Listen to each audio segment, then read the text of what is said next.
Hooky didn't knock, he never knocked. Marcus Rook walked into the restaurant at 11:03 p.m. and sat down across from his wife, like he owned the chair, the table, the air she was breathing. Elara Vale didn't look up from her phone right away. She thought it was the waiter. Then she smelled the cologne, the same one she'd asked him to stop wearing 3 years ago, and her stomach dropped. "You thought I wouldn't find you." His voice was quiet. That was always the worst sign. The louder Marcus got, the more manageable he was. When he went quiet, things broke. Elara set her phone face down on the table. Her hands were steady. She'd practiced that. "Marcus, don't." He leaned forward, his eyes moved to the exit, then back to her face. "You called your sister." "I know because I checked your call log." "You think I don't check?" She didn't answer. "You've been planning to leave for 6 weeks." He said it like a fact he'd already processed and moved past. "I'm not angry about that part. I'm angry that you thought you could. If you've ever sat across from someone who made you the walls were closing in someone who smiled while making you smaller, then you already know exactly what Elara felt in that moment. And if you're wondering what happened next, stay with us. Subscribe to this channel so you don't miss a single chapter of this story. Hit that like button, drop a comment with the city or country you're watching from. I want to see how far this story travels. Because what happened after Elara ran into that bar that night? Nobody saw it coming, least of all her. The bar was called Holloway's, and it was the kind of place that kept its lights dim on purpose, not for atmosphere, but because the owner, a retired plumber named Gene, had never gotten around to replacing the overhead bulbs that burnt out sometime in 2019. The booths were cracked vinyl. The jukebox in the corner hadn't worked in 8 months. Gene kept it there because the shape of it made the place feel lived in. And Gene believed that people came to bars not for drinks, but for the feeling that other people had been there before them and survived whatever they were carrying. Elara came through the door at 11:51 p.m. on a Tuesday. She wasn't dressed for a bar. She was dressed for the dinner she'd been sitting through. For 40 minutes, 2 blocks east. A restaurant Marcus had chosen, a table Marcus had reserved, a conversation Marcus had scripted in his head before she even sat down. She had on a cream-colored dress with a thin belt at the waist, low heels that had already started to bite at her left ankle, and the small gold earrings her mother had given her when she turned 32. She pushed through the door, and the bell above it jangled, and she moved fast to the far end of the bar without looking at anyone. "Club soda," she said to the woman behind the bar. "Please, just club soda." The bartender, a woman in her late 40s with tired eyes and a no-nonsense ponytail, looked at her once and didn't ask questions. She filled a glass and set it down without ceremony. Elara wrapped both hands around it and watched the door. She hadn't planned to run. She'd told herself in the ride over that she was going to sit across from Marcus and say the words she'd been rehearsing for 6 weeks. Calm, measured. She'd even written them down at one point, then burned the paper in the kitchen sink because she didn't trust herself not to leave evidence of the draft. That was what her life had become, a constant management of evidence. The words were supposed to be, "I want a divorce, Marcus. I've spoken to a lawyer. I'd like us to handle this without conflict." What actually happened was that Marcus had started talking before she finished sitting down, and the way he said her name, the particular flatness of it, like he was identifying livestock, reminded her of the night 3 years ago when she had said something at a dinner party that he disagreed with, and he had spent 4 hours afterward explaining, with great patience, every way in which her opinion revealed a fundamental failure of her intelligence. He hadn't raised his voice once. He never did. She'd stood up from the restaurant table, said she needed to use the restroom, walked out the side exit, and kept walking until she found a door to push through. That door was Holloway's. She didn't know when she walked in that she had less than 4 minutes before Marcus would follow. She also didn't know that the man sitting in the booth at the far left corner, the one facing the door, the one who had been sitting there alone with a glass of something dark and a phone he hadn't touched in 20 minutes, had already noticed her the moment she walked in. Not because she was beautiful, though she was, but because she moved the way people move when they're trying very hard not to look like they're afraid. He recognized it. He'd spent most of his adult life learning to recognize exactly that. His name was Kade Yun. He was 39 years old, and almost nobody in that bar would have placed him for what he was, which was intentional. He wore a dark jacket over a gray shirt, nothing that signaled money or menace. His hands were on the table, relaxed. His face was still in the way that faces go still when the person behind them has learned that stillness is a form of information control. Kade Yun was the operating head of one of the oldest Korean organized crime networks in the continental United States, a fact known to approximately 40 people alive and confirmed by exactly none of them. He was pulled over 2 blocks north after Kade received a phone call that required him to get out of the car and think for 11 minutes before responding. And when he was done thinking, he'd needed a drink, and the nearest option was Holloway's. He had not intended to be there long. He watched Elara wrap her hands around her glass and stare at the door, and he returned to watching the entrance himself, because whatever she was watching for was probably worth knowing about. The door opened at 11:55. Marcus Rook came in like he'd walked through every door in his life, ahead of the moment, already past it. He was 44, broad-shouldered, with the kind of posture that said he'd been told he was the most important person in every room and had eventually stopped questioning it. He wore a charcoal jacket, open at the collar. He had the face of someone handsome who knew it, which was a different thing entirely from someone handsome who didn't. He looked directly at Elara without scanning the room first. That was how Kade knew the man had followed her specifically. Followed her well. Elara. Marcus didn't sit. He stood just behind the empty stool to her left and spoke her name the way Kade had heard men speak to women they believed they owned. Flat. Conclusive. She set her glass down. Her shoulders had pulled inward about a half-inch involuntary, protective. She wasn't even aware she'd done it. You left without saying anything, Marcus said. I needed air. You walked 6 blocks. I walked until I felt like stopping. Marcus pulled out the stool and sat down. He ordered nothing. He put one hand on the bar, close to hers, but not touching. It was the kind of closeness designed to feel accidental and wasn't. We were in the middle of a conversation, he said. You were in the middle of a conversation, Elara said, and her voice was quieter than she probably intended. I was sitting there. Something shifted in Marcus's expression. Not anger, something more contained than that. The micro-adjustment of a man who had decided to be patient, precisely because patience scared the people around him more than shouting. Let's go back, he said. We'll finish dinner. Talk like adults. I don't want to go back. Silence. Elara. The flatness again. Marcus, I'm tired, she said it plainly, not dramatically. The way a person says something they've been holding for a long time and have finally run out of room to keep carrying it. I'm tired. Kade, 15 feet away, had not looked at his phone once. He watched his hand on the bar, watched the way it stayed just close enough to Elara's without making contact, the psychological invasion of space without the legal reality of touch. He'd seen that particular technique before. He'd seen what came after it, in situations without a bar full of witnesses. Marcus lowered his voice. We should not be doing this here, he said. I'm not doing anything, Elara said. I'm sitting here. You made a scene. I left a restaurant, Marcus. I'm allowed to leave a restaurant. The bartender was wiping down the far end of the bar with the particular attentiveness of someone who was listening carefully and pretending not to. 2 men in a booth near the window had gone quiet. The jukebox that didn't work still didn't work. Marcus leaned slightly closer. I've been very patient with you, he said. And you know I've been patient. You know that I want a divorce, she said it. Just like that. Not the measured, rehearsed version. Not the calm, legal language she'd practiced. She said it into the space between them at Holloway's bar on a Tuesday night in the dim yellow light, and her voice didn't shake. Marcus went completely still. It was not the stillness of surprise. It was the stillness of a man recalibrating. We are not talking about this here, he said. We're not talking about it anywhere, Elara said. I'm telling you. I've already spoken to someone. I want a divorce. I'd like us to handle it without... Stop. The word came out with just enough edge that the bartender stopped pretending. Stop talking. Elara looked at him. And then, because she had been managing evidence and managing exits, and managing his tone, his proximity, and his patience for 4 years, she made a decision.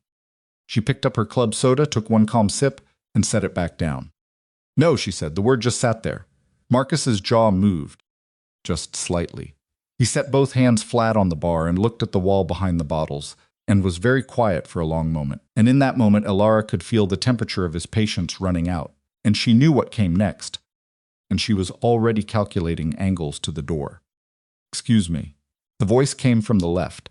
Kade Yun was standing beside the bar, not close enough to intrude but close enough to be part of it, and he was looking at Elara with an expression that was polite, unhurried, entirely believable. "I'm sorry to interrupt," he said. "I believe you're the woman who called ahead about the reservation. Your table is ready." Elara stared at him. She had never seen him before in her life. There was no reservation. She had no idea what was happening. But the man's eyes were absolutely steady, and they were saying, with complete clarity, "Play along." Right now, it was the eyes that decided her. They weren't desperate or nervous. They were calm the way a map is calm. They were just showing her a route. "Yes," she said, "that's me." She slid off the stool. Marcus caught her wrist. Not hard, not violent, just fingers around her wrist, the particular way that could look like nothing to everyone else in the room and feel like a statement of property to the person experiencing it. Elara. The voice had gone very flat. Kade looked at Marcus's hand on Elara's wrist. He looked at it the way someone looks at something they are cataloging for later. His expression didn't change, Sir Kade said, and his voice was perfectly even. "The lady has a reservation." Marcus looked at him for the first time. He took Kade and the jacket, the stillness, the complete absence, some kind of social nervousness that Marcus usually counted on when he needed someone to back down. "This is between me and my wife," Marcus said. "Then it's between you and your wife, somewhere other than my establishment," Kade said, and he said it without heat, without performance, just as a statement of practical reality. He was not technically lying. Holloway's was not his establishment. He had been here for 35 minutes, and Gene, the retired plumber, had no idea who he was. But Marcus didn't know that. What Marcus knew was that this man was not moving, was not nervous, and was looking at Marcus's hand on Elara's wrist with the specific patience of someone who was prepared to wait exactly as long as it took for the hand to be removed. Marcus released her wrist. He didn't do it quickly. He did it slowly, which was its own kind of statement. "We're not finished," he said to Elara. "The reservation's this way," Kade said, and he stepped back and left a clear path toward the rear of the bar where, presumably, a fictional table was waiting. Elara walked. She walked without looking back at Marcus, which took more out of her than the words had, because every instinct she had trained over 4 years was screaming at her to monitor him, to track where his hands were, to make sure she knew exactly where he was before she turned her back. She walked anyway. Kade walked slightly behind and to her right, not crowding her, but between her and the room, and guided her around the corner near the back hallway where there was, in fact, no table, just a door marked staff and a second-hand coat rack with 3 jackets on it. Elara turned around. "Who are you?" she said, not a question. A demand. "Someone who wasn't planning on this," Kade said honestly. "You just told my husband you owned this place. I said it was my establishment." "That's different. That's the same thing." "It worked," he said simply. She stared at him. Up close in the bad light, she could see that he was younger than she'd initially clocked, late 30s maybe, and that there was something about the way he stood that reminded her of the men who used to come to her father's office when she was a girl, the ones her father would tell her to stay in the other room for. "Is he still out there?" she asked. Kade glanced past the corner. His angle was better than hers. "Yes," he said. "He's not going to leave. Probably not quickly." "He followed me here," she said, and her voice was controlled, but the control was the kind you could see the edges of. "I left the restaurant and he followed me here. And I came here because I needed." She stopped. Pressed her lips together. Started again. "I'm sorry. I didn't ask for your help. You didn't need to." "That's not she exhaled. "I don't know you." "No," Kade agreed. "You could be worse than he is." "I could be," he said. "I'm not." She looked at him for a long moment. She had learned over 4 years of living with someone who wore a reasonable face over an unreasonable interior, to look at people with a different kind of attention, to watch for the tells, the small negotiations of expression. What she saw in Kade Yun's face was not warmth exactly. It wasn't performance either. It was steadiness, the kind that didn't need anything from her in return. "Is there a back exit?" she asked. "Yes." "Will he be able to see it from where he's sitting?" Kade thought about the bar layout. "No, then I need to use it." "All right." She looked at the coat rack, grabbed the least personal-looking of the 3 jackets, an oversized gray one that smelled like motor oil and old coffee, and pulled it on over her dress without asking. She looked at him. He didn't comment on the jacket. "Thank you," she said. It came out slightly clipped, which was not how she meant it, but there wasn't time to smooth that over. "The door sticks," he said. "You have to pull it while you're turning the handle, not after." She nodded, went to the door, did exactly what he said. The door swung open on cold night air in a narrow alley and the dim orange glow of a streetlight half a block south. She stepped through. She didn't look back. Kade stood in the rear hallway for about 15 seconds after the door shut. Then he walked back to the bar, set $200 on the counter in front of the bartender without explanation, and returned to his booth in the corner. His glass was still there, still the same level as when he'd left it. Marcus Rook was still at the bar. He was on his phone now, back straight, jaw set. He was the kind of man who became efficient when he was angry, and efficiency in a man like that was not a comfort. Kade watched him without watching him, the particular skill of seeing everything without appearing to look at anything. And he thought about the way Elara Vale had stood at that bar, with her hands around a glass of club soda and watched the door, and the way she'd said, "I want a divorce," into the dim yellow light, without her voice shaking, and the way she'd walked out the alley door with someone else's jacket over her dress. He thought about the fact that he hadn't caught her name. He thought about the fact that Marcus Rook was currently typing something into his phone with the particular focused energy of a man sending instructions, and that those instructions were almost certainly about finding his wife, and that the bar's back alley connected to Clement Street, and that Clement Street at midnight offered exactly 3 reasonable options for a woman alone in a cocktail dress and a borrowed jacket. He thought about all of that. Then he picked up his phone and sent a message to his driver. It said, "North end of the alley behind Holloway's. There's a woman in a gray jacket. Don't approach her. Just make sure nobody else does." He set the phone down. Marcus finished his call. He stood. He straightened his jacket with the particular precision of a man reassembling his control. He looked at the bartender and said something Kade couldn't hear, and the bartender shrugged. Marcus looked at the back hallway. He looked at the staff door. Then he walked to it. Kade was on his feet before he consciously decided to be. He crossed the bar in 11 steps and arrived at the staff door. At the same moment, Marcus put his hand on it. "Restrooms are the other direction," Kade said. Marcus turned. He looked at Kade with a new quality of attention, the look of a man doing a real calculation for the first time. "She went out that door," Marcus said. "The staff used that door." "My wife, sir." Kade let a half-second pass, just enough. "You don't want to do this." Something in the way he said it, not louder, not harder, just absolutely certain, landed differently than anything Marcus had encountered in the last 20 minutes. Marcus was a man who read rooms, who cataloged threats and dismissed them efficiently. He had an excellent system. His system looked at Kade Yun and returned an unfamiliar result. "You have no idea who I am," Marcus said. "I don't need to," Kade said. "She left. That's her right." She left," Kade said again. Final, unapologetic. Marcus held the look for a long moment. He was processing the math. The bar had witnesses. The man in front of him was giving off signals Marcus's system had never had good data on. Not aggressive, not nervous, not trying to impress anyone. Just there. Solid in a way that was hard to argue with. Marcus took a step back. He pulled his jacket straight again. "This isn't your business," he said. "It is now," Kade said. Marcus held the look one more second. Then he turned, walked past the bar and out the front door, and was gone. The bell jangled. The bar went back to whatever it had been doing before. Kade stood in the hallway for a moment. Then he went back to his booth and sat down and looked at his phone. His driver had replied, "She's walking south. Fast." "You want me to follow?" Kade typed back, "No." He sat with his drink.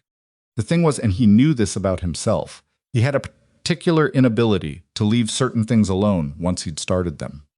It wasn't sentiment. It was closer to completion. He did not like unfinished business.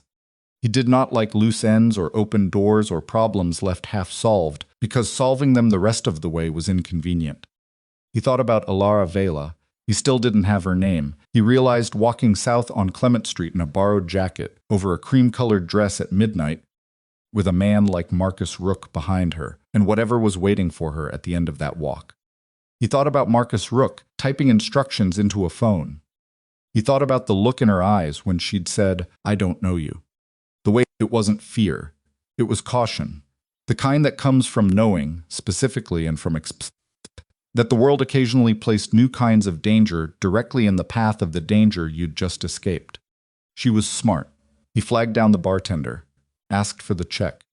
Paid at Jean's, it turned out, was a cash-only establishment, which was the first thing Kade had genuinely liked about it. He put his jacket on, pocketed his phone, and walked toward the front door. Then stopped. His driver had sent a follow-up. Black sedan just came around the corner. Slowed down near her. She walked faster, it followed. Kade read the message. He was already turning before he finished it. At the front door, left on Clement, south at the corner. He moved fast, without running. Running drew attention, and he had spent 20 years never drawing attention a street unless he chose to. His driver's text had said she was walking south. The block south of Holloway's was a mix of closed storefronts and 2 residential buildings with the particular quiet of streets that emptied out after 10. One streetlight was out near the middle of the block. The kind of detail Marcus Rook's driver, and Kade had already assumed the sedan was Marcus Rook's, because men like Marcus always had a driver, would have noted and used.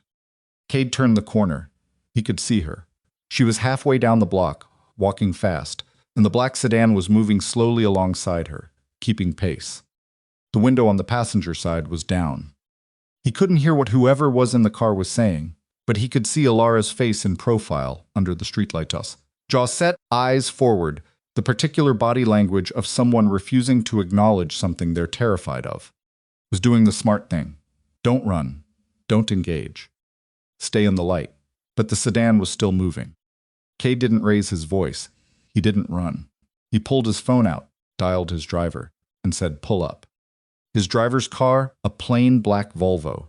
Nothing that signaled anything came around the south corner in under 40 seconds. It pulled to the curb about 20 feet ahead of the sedan. The sedan stopped. Kade walked up to Elara's left and said quietly, "I have a car." She looked at him. He could see the calculation happening, the same one she'd done in the bar, the same razor-edge decision-making of someone who had learned to evaluate risk in real time. "Where did you come from?" she said. "I followed the text," he said. "My driver was watching the alley." "You had someone watching the alley." "Yes." She looked at the Volvo. She looked at the sedan, which had not moved and had not driven away. "You knew he would send someone," she said. "I suspected," Kade said, "because men like that always do a beat." She looked at him again. That same direct, assessing look that didn't ask for reassurance and didn't offer any. "If I get in that car," she said, "where does it take me?" "Wherever you want," he said. "I'll get out if you want." "You can take the car yourself." "I don't know your driver." "Fair," he said. "I don't know you." "Also fair," he said. The sedan's engine idled. Still not moving. Elara exhaled through her nose. She looked down the block toward the dark section where the streetlight was out. She looked at the sedan. "Hotel," she said. "I need a hotel." "Somewhere he won't, somewhere not obvious." "I know a place," he said. She held his gaze for one more second. Then she turned and walked to the Volvo and opened the rear door herself, without waiting for anyone to open it for her, and got in. Kade got in on the other side. His driver didn't ask questions. He pulled out. The sedan didn't follow. Kade watched through the rear window as it stayed at the curb, idling, and he noted the plate number out of habit, out of the particular habit of a man who had learned, a long time ago, that you never knew which pieces of information you'd need later. The car moved through the city at a reasonable speed. The streets were mostly empty. The heater worked. Nobody said anything for a while. Then Elara said, "I don't even know your name, Kade," he said. She looked at the window. "Elara," she said. He nodded. "The hotel," she said. "How do you know it?" "I know the owner," he said. "Is it safe?" "Yes." "Is it safe from him?" He thought about that. "You won't be able to find it from your name," he said. "That's as much as I can guarantee tonight." She absorbed that. "That's honest," she said. "I try to be." She made a sound. Not quite a laugh, not quite agreement. The sound of someone who'd heard that line before from people who hadn't meant it and was deciding whether this time was different. "You pulled me out of that bar," she said. "You would have gotten out on your own," he said. "Maybe," she said. "But the sedan would have been a problem." Yes, she was quiet for a moment. "Why?" she said. "Why what? Why did you help me?" He thought about giving her a tidy answer. He had a few available, the right thing to do. He didn't like watching that. Couldn't walk away. They were all true enough.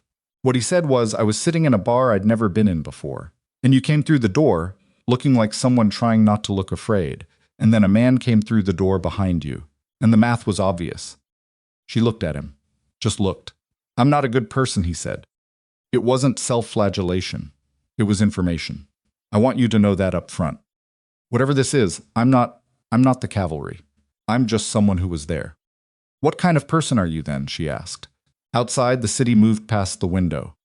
Closed restaurants, lit intersections, the kind of late-night quiet that felt like the city was processing something. The complicated kind, he said. She turned back to the window.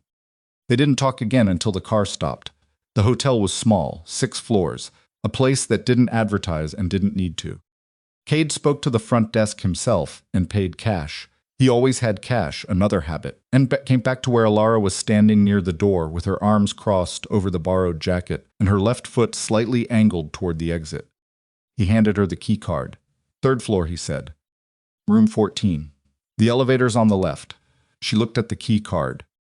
You're not coming up, she said. Again, not a question. No, he said.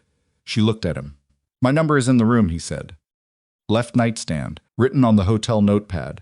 If you need anything tonight, if something feels wrong, use it. Why would I call you? Because the sedan's plate is registered to a shell company that traces back to a security firm in the financial district that I know has worked for men like your husband before, he said. And because I already have people watching this building, which I did before you got out of the car. A long pause. You're not just someone who was there, she said. No, he said, but I'm not your problem either. Not tonight.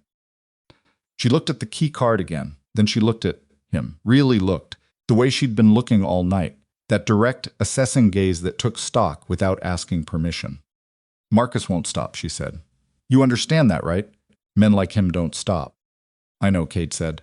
So whatever you've started tonight, she said, and her voice was flat and clear and careful. You should think about whether you want to finish it. She went to the elevator.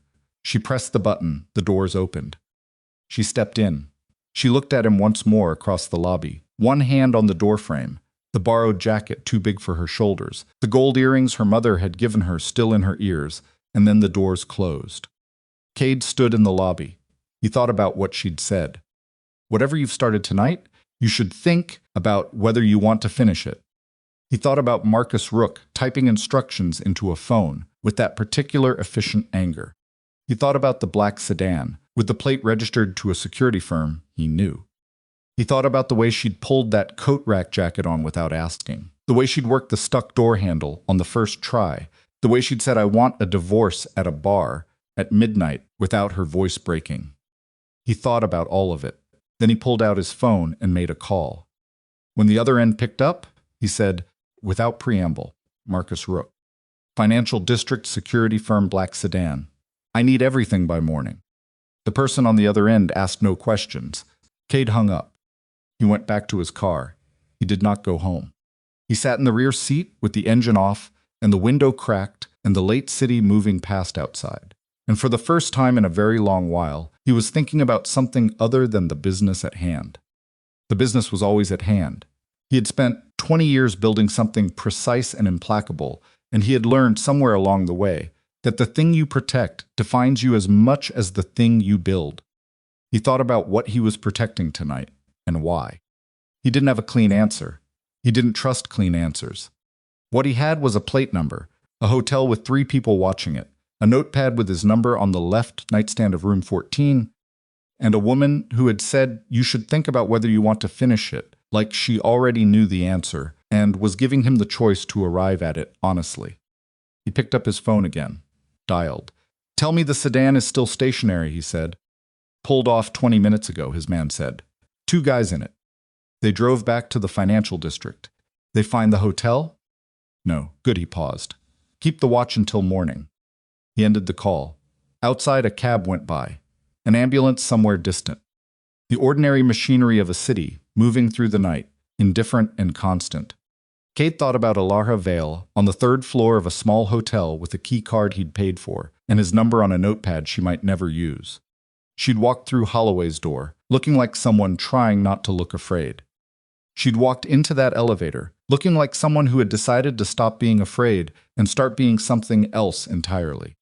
He thought that was either a very good thing or a very dangerous one. He thought it was probably both. He thought about Marcus Rook. He thought about the sedan. He thought about the shell company and the security firm and the particular efficient anger of a man who had sent instructions by phone before his wife was out of the building. Men like Marcus Rook did not let go of things they believed they owned. And Kade Yun had made himself visible tonight, deliberately, necessarily visible, which meant Marcus Rook had a face now. And a face could be found. And a man who found faces and came after them was a problem. Kade knew how to handle problems. The question was what kind of problem this was going to become, the kind you contained or the kind that spread. He leaned his head back against the seat. The city was very quiet at this hour. In the hotel across the street on the 3rd floor in room 14, a woman sat on the edge of a bed in someone else's jacket and looked at a notepad on the left nightstand with a name and number written on it in a stranger's handwriting. She looked at it for a long time. Then she reached over and picked up the hotel pen, turned the notepad to a fresh page, and began writing. She was not writing to Kade. She was writing everything she knew, every account number, every name, every overheard conversation she'd been storing in careful silence for months. The same information she had already partially transcribed onto a flash drive that was currently taped to the inside panel of her left shoe. She wrote until her hand cramped. Then she stopped and looked at what she'd written and understood, maybe for the first time with full clarity, that she had not simply left her husband tonight. She had begun something, and whatever that something was, it was going to require more than an alley door and a borrowed jacket and a stranger's calm eyes in a dim bar. She looked at the notepad with his number on it. She picked up the hotel phone. She put it back down. She picked it up again. She picked up the hotel phone a second time and held it without dialing. The room was very quiet, the kind of quiet that isn't peaceful, the kind that has weight to it, the kind that presses in from the walls when you're alone for the first time in what feels like years. Elara had forgotten what it felt like to be alone in a room, without wondering if someone was listening on the other side of the door. She set the phone back in its cradle. She was not going to call him. Not yet. Maybe not at all. What she was going to do was think, and she was going to do it without the particular fog that came from being in the same physical space as Marcus. The way his presence reorganized the air in a room made her second-guess the sequence of her own thoughts. She'd lived inside that fog for 4 years. She hadn't realized how thick it was until she stepped out of it. And now, sitting on the edge of a hotel bed in a stranger's jacket, with her notes on a hotel notepad and a flash drive in her shoe, she could feel her own mind coming back online like a power grid, after a blackout section by section, light by light. She took the flash drive out of her shoe. It was small. The kind of thing you could close your fist around and no one would know it was there. She'd chosen the size deliberately 8 months ago, when she first understood what she was looking at in Marcus's home office, and understood further that she was going to need to be very careful about how she carried the knowledge. 8 months. She'd been living with this for 8 months. She set the flash drive on the nightstand beside the notepad with Kade's number and looked at both of them. 2 things that could detonate her life. One of her own making. One that had walked through Holloway's door behind her and hadn't asked for anything in return. She didn't trust things that didn't ask for anything in return. She trusted them less than the things that asked for too much, because at least with the latter, you knew what the cost was going to be. She pulled off the borrowed jacket, folded it over the back of the desk chair, lay back on the bed with her shoes still on and stared at the ceiling, and made herself go through it, all of it, from the beginning, because she needed the sequence in order before morning. The beginning was a wire transfer, 14 months ago. She'd seen it by accident Marcus's laptop, open on the kitchen counter, him in the shower, her reaching past it to get to the coffee maker, and the number was large enough, and the destination account obscure enough that she hadn't been able to stop herself from leaning closer to read it. She'd memorized the account number before she heard the shower turn off. She hadn't done anything with it for 6 weeks. She'd told herself it was nothing. Told herself she didn't want to know. Told herself that the particular dull misery of her marriage was a known quantity, and she had developed functioning systems for managing it, and investigating Marcus's finances would destabilize those systems in ways she wasn't ready for. She understood now, lying to herself. What she was actually doing was gathering courage. The first thing she found, when she finally started looking, was the account. Shell Company. Registered in Delaware, with a registered agent in Nevada, holding company address in the Cayman Islands, the particular legal origami of money that doesn't want to be found. She'd spent 3 nights on her sister's laptop, using a VPN her sister's college-age son had set up years ago and never deleted, working through the corporate filings layer by layer until she found a name. Not Marcus's name, the name of a man named Silas Crowe. She hadn't known who Silas Crowe was at first. She'd had to look. And what she found carefully, slowly, using search terms that couldn't be traced back to curiosity about organized crime, was that Silas Crowe was, on paper, a private security consultant, an occasional real estate investor with offices in 3 cities. Off paper, he was something considerably more interesting. That was when she understood that her husband's world was larger than she'd known, and that she had 8 months ago stepped into the edge of it by reaching past an open laptop to get to the coffee maker. She closed her eyes. The ceiling of room 14 in the small 6th-floor hotel was water-stained in one corner. She could see it without looking, the way you can see things you've been staring at long enough. Marcus wouldn't find this hotel tonight. Kade had been sure of that, and she'd read the sureness as genuine. Not performed, not reassuring, just factual. She had learned to distinguish between the two. Marcus had spent 4 years performing sureness at her, and it had a particular quality, slightly too complete, like a sentence with no subordinate clauses. Kade's sureness had subordinate clauses. He won't be able to find it from your name. That's as much as I can guarantee tonight. She appreciated the qualification. She'd been living inside unqualified guarantees for too long. She sat up. She looked at the notepad again. The number. His handwriting was angular, slightly compressed, the handwriting of someone who wrote fast and didn't care whether it was elegant. She picked up the hotel phone. She dialed. It rang once. "You're still awake," he said. Not surprised. Not quite. "So are you," she said. "Yes, a beat. The sedan is gone," she said. "I assume you know that. I know. But you're still outside." Silence. A small one. "How did you?" He started. "I looked out the window," she said. "There's a black Volvo parked across the street. It was there when I checked 10 minutes ago, and it's still there." He didn't say anything for a moment. Then yes. She absorbed that. "I need to tell you something," she said. "And I need you to listen without making decisions about it before I'm finished." "All right. My husband isn't just controlling," she said. "He's connected. The man who does his security work, Silas Crowe. You know that name?" The pause that followed was short.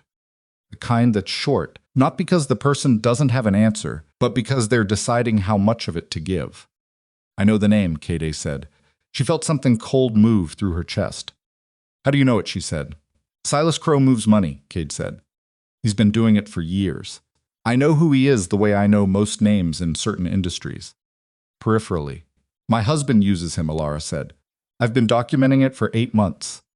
I have records, financial transfers, coded communication logs, 2 recordings I made on my phone of conversations I wasn't supposed to hear. I have a flash drive." This silence was longer, Elara. "I'm not asking you to do anything with it," she said quickly, because she needed to get through this before he interrupted with something reasonable. "I'm not asking you for help with that part. I'm telling you because you're parked outside my hotel at." She glanced at the clock. 1:47 in the morning, which means you already decided you're involved in whatever this is. And if you're involved, you should know what the actual situation is. "What do the records show?" he said. "Money moving from Marcus to Silas Crowe's network over 18 months. Significant amounts, the kind that aren't personal. They're operational. And 3 of the transfers correspond to dates I can cross-reference with things that happened." She stopped. Things that were reported as accidents. The silence was different this time. Fuller. "How many people know you have this?" Kade said. "None." "Your lawyer?" "I didn't go to a lawyer," she said. "I have an appointment scheduled for Thursday. I made it 2 weeks ago under a different name, paid the retainer in cash." "Marcus doesn't know. Your sister?" "No," she paused. "My sister knows I'm unhappy. She doesn't know any of the rest." "And Crowe does he know you exist?" "I don't know," she said. "I don't know if Marcus has told him about me in any capacity that goes beyond wife. Domestic situation. That's the piece we need to know," Kade said. And the words we sat in the sentence, and she heard it, and she knew he heard it too. the way it had arrived without being planned. I noticed that, she said. Yeah, he said. She looked at the flash drive on the nightstand. The small and devastating thing. I'm going to my sister's in the morning, she said. I have some things I need to get out of the house. The house is technically mine. It was mine before Marcus. I have documentation, but I need to wait until I know he's not there. He goes to the office by 8. Where's the house? She told him. The neighborhood. The street. What time do you want to go? 8:30, she said. I need 45 minutes inside, maybe less. I know what I'm taking. I'll drive you. You don't have to. I'll drive you, he said again. Not harder. Just repeated. The way you repeat something that isn't up for debate but also isn't an order. She didn't argue. 8:30, she said. I'll be in the lobby at 8:15. She nodded, which he couldn't see. Kade, she said. Yeah. Silas Crowe. What's your read on him? And don't give me the peripheral version. Another pause. Shorter this time, he was deciding less, or deciding faster. Crowe is a facilitator, Kade said. He doesn't run operations himself. He creates infrastructure for other people's operations. Moving money, creating legal cover, occasionally making problems disappear quietly. He's been doing it for 15 years and he's still doing it because he's very good at staying adjacent to things without being in them. Could Marcus be one of multiple clients? Almost certainly, Kade said. Which means the money on your flash drive is one thread in something larger. Which means if Marcus decides the flash drive is the threat, he might not be the only one making that decision, Kade said. She let that sit. Get some sleep, he said. I'll be in the lobby at 8:15. You're still going to sit outside? Yes. That's not necessary. I know, he said. She hung up. She took off her shoes. Put the flash drive back in the left one. Set both shoes on the floor directly beside the bed, within arm's reach. She turned off the light. She lay in the dark and listened to the hotel's ambient machinery, the distant elevator, the ice maker down the hall, the HVAC cycling, and she did not sleep for quite a long time. But her mind was clear. That was the thing. For the first time in 8 months, her mind was completely clear. Marcus Rook got home at 2:20 a.m. and stood in the hallway of the house on Carver Street for a moment before he did anything else. He was not a man who lost things. He had built his entire adult life on the premise that the things that mattered to him did not leave unless he released them, and he had never released anything without a plan for what came next. The house was quiet and undisturbed and exactly as he'd left it, which should have been orderly, which should have been a form of control. Instead, it felt like a room that had already been evacuated. He went to his office. The filing cabinet was locked. He checked it automatically before he checked anything else. The particular sequence of a man who understood which things needed to be secured and in what order. Still locked. He opened it. The files were where they'd been. Nothing moved. He sat in his chair and pulled out his phone and looked at the call he'd made from the bar, the one to Derek, who was his head of personal security and who had sent the 2 men in the sedan. Derek had sent a follow-up message at 1:19 a.m. She went into a hotel on Clement, couldn't get the room number, front desk wouldn't talk. We'll try again at shift change 6 a.m. Marcus stared at the message. Wouldn't talk. That meant someone had paid for discretion at the front desk. Cash, probably the kind of courtesy that didn't show up in records. The kind of courtesy a man who knew how hotels worked would arrange before the guest even arrived. The man from the bar. He'd been running the man from the bar through everything he had since he walked out of Holloway's, and what he had was late 30s, Korean American, expensive haircut on a cheap-looking jacket, the particular stillness of someone who'd learned to stay still, and the specific quality of confidence that comes not from ego, but from the kind of experience you don't put on a resume. He'd seen that quality before, in specific contexts. He picked up his phone and called Derek back.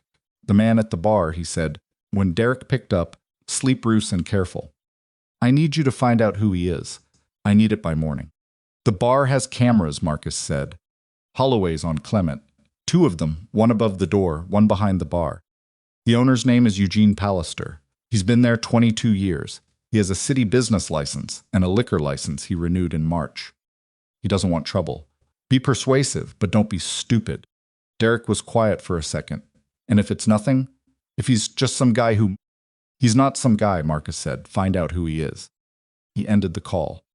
He sat in his chair, in his office in the quiet house, and thought about Elara saying, "I want a divorce," in the dim yellow light of a bar she'd run to, and the way she'd said it, and the specific thing about the way she'd said it that had been wrong.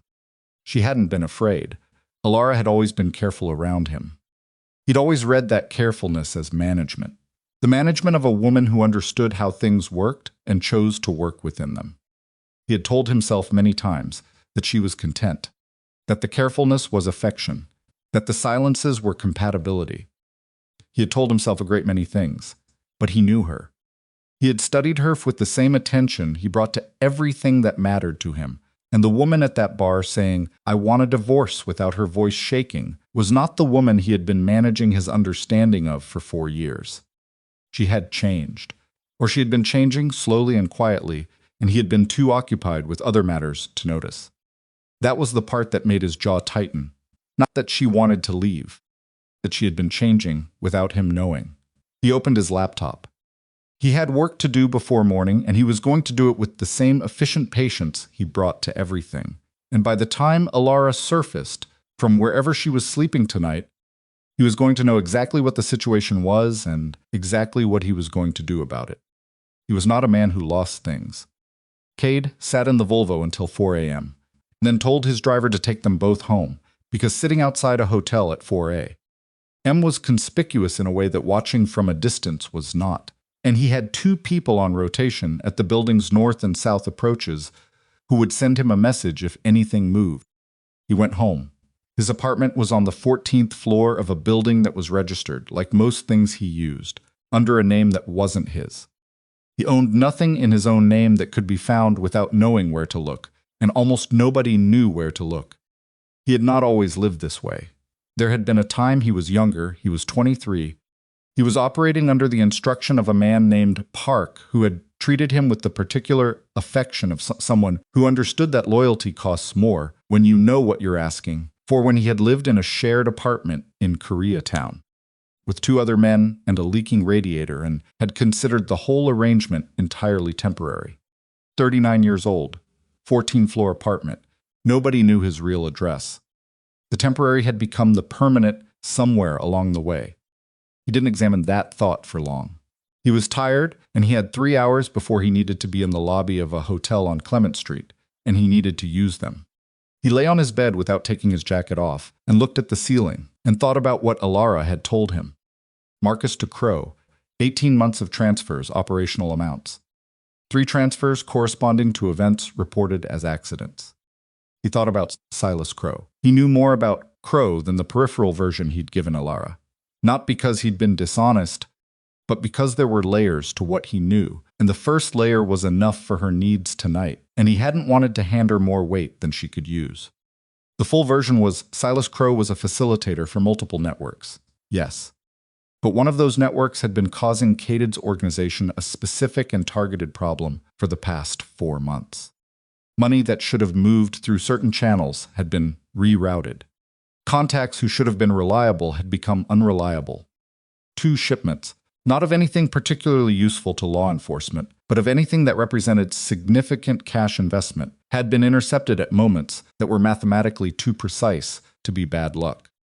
Kade had been looking for the common thread for 4 months. He had not found it yet. He thought about the word correspondent. He thought about a woman who had spent 8 months documenting financial transfers because she'd seen a number on an open laptop and hadn't been able to stop herself from leaning in. He thought about the specific chance of walking into Holloway's on a Tuesday night. He did not believe in chance exactly. He believed in probability, and probability was a different kind of thing. It allowed for unexpected events without requiring you to assign them, meaning they hadn't earned yet. He set his alarm for 7:30. He was asleep in under 4 minutes. Elara was up at 6:45. She showered quickly, put her dress back on. There was nothing else to put on, and the jacket over it. She looked at herself in the bathroom mirror and acknowledged, briefly, that she looked exactly like what she was, a woman who'd spent the night in a hotel she hadn't planned on, in clothes she'd left a restaurant in. She didn't look defeated. That was the thing she checked for first, automatically, the way you check a wound. She didn't. She looked tired, and she looked like the dress needed to be cleaned, and she looked like she'd made a decision and hadn't flinched from it yet. That was enough for now. She thought about the house on Carver Street.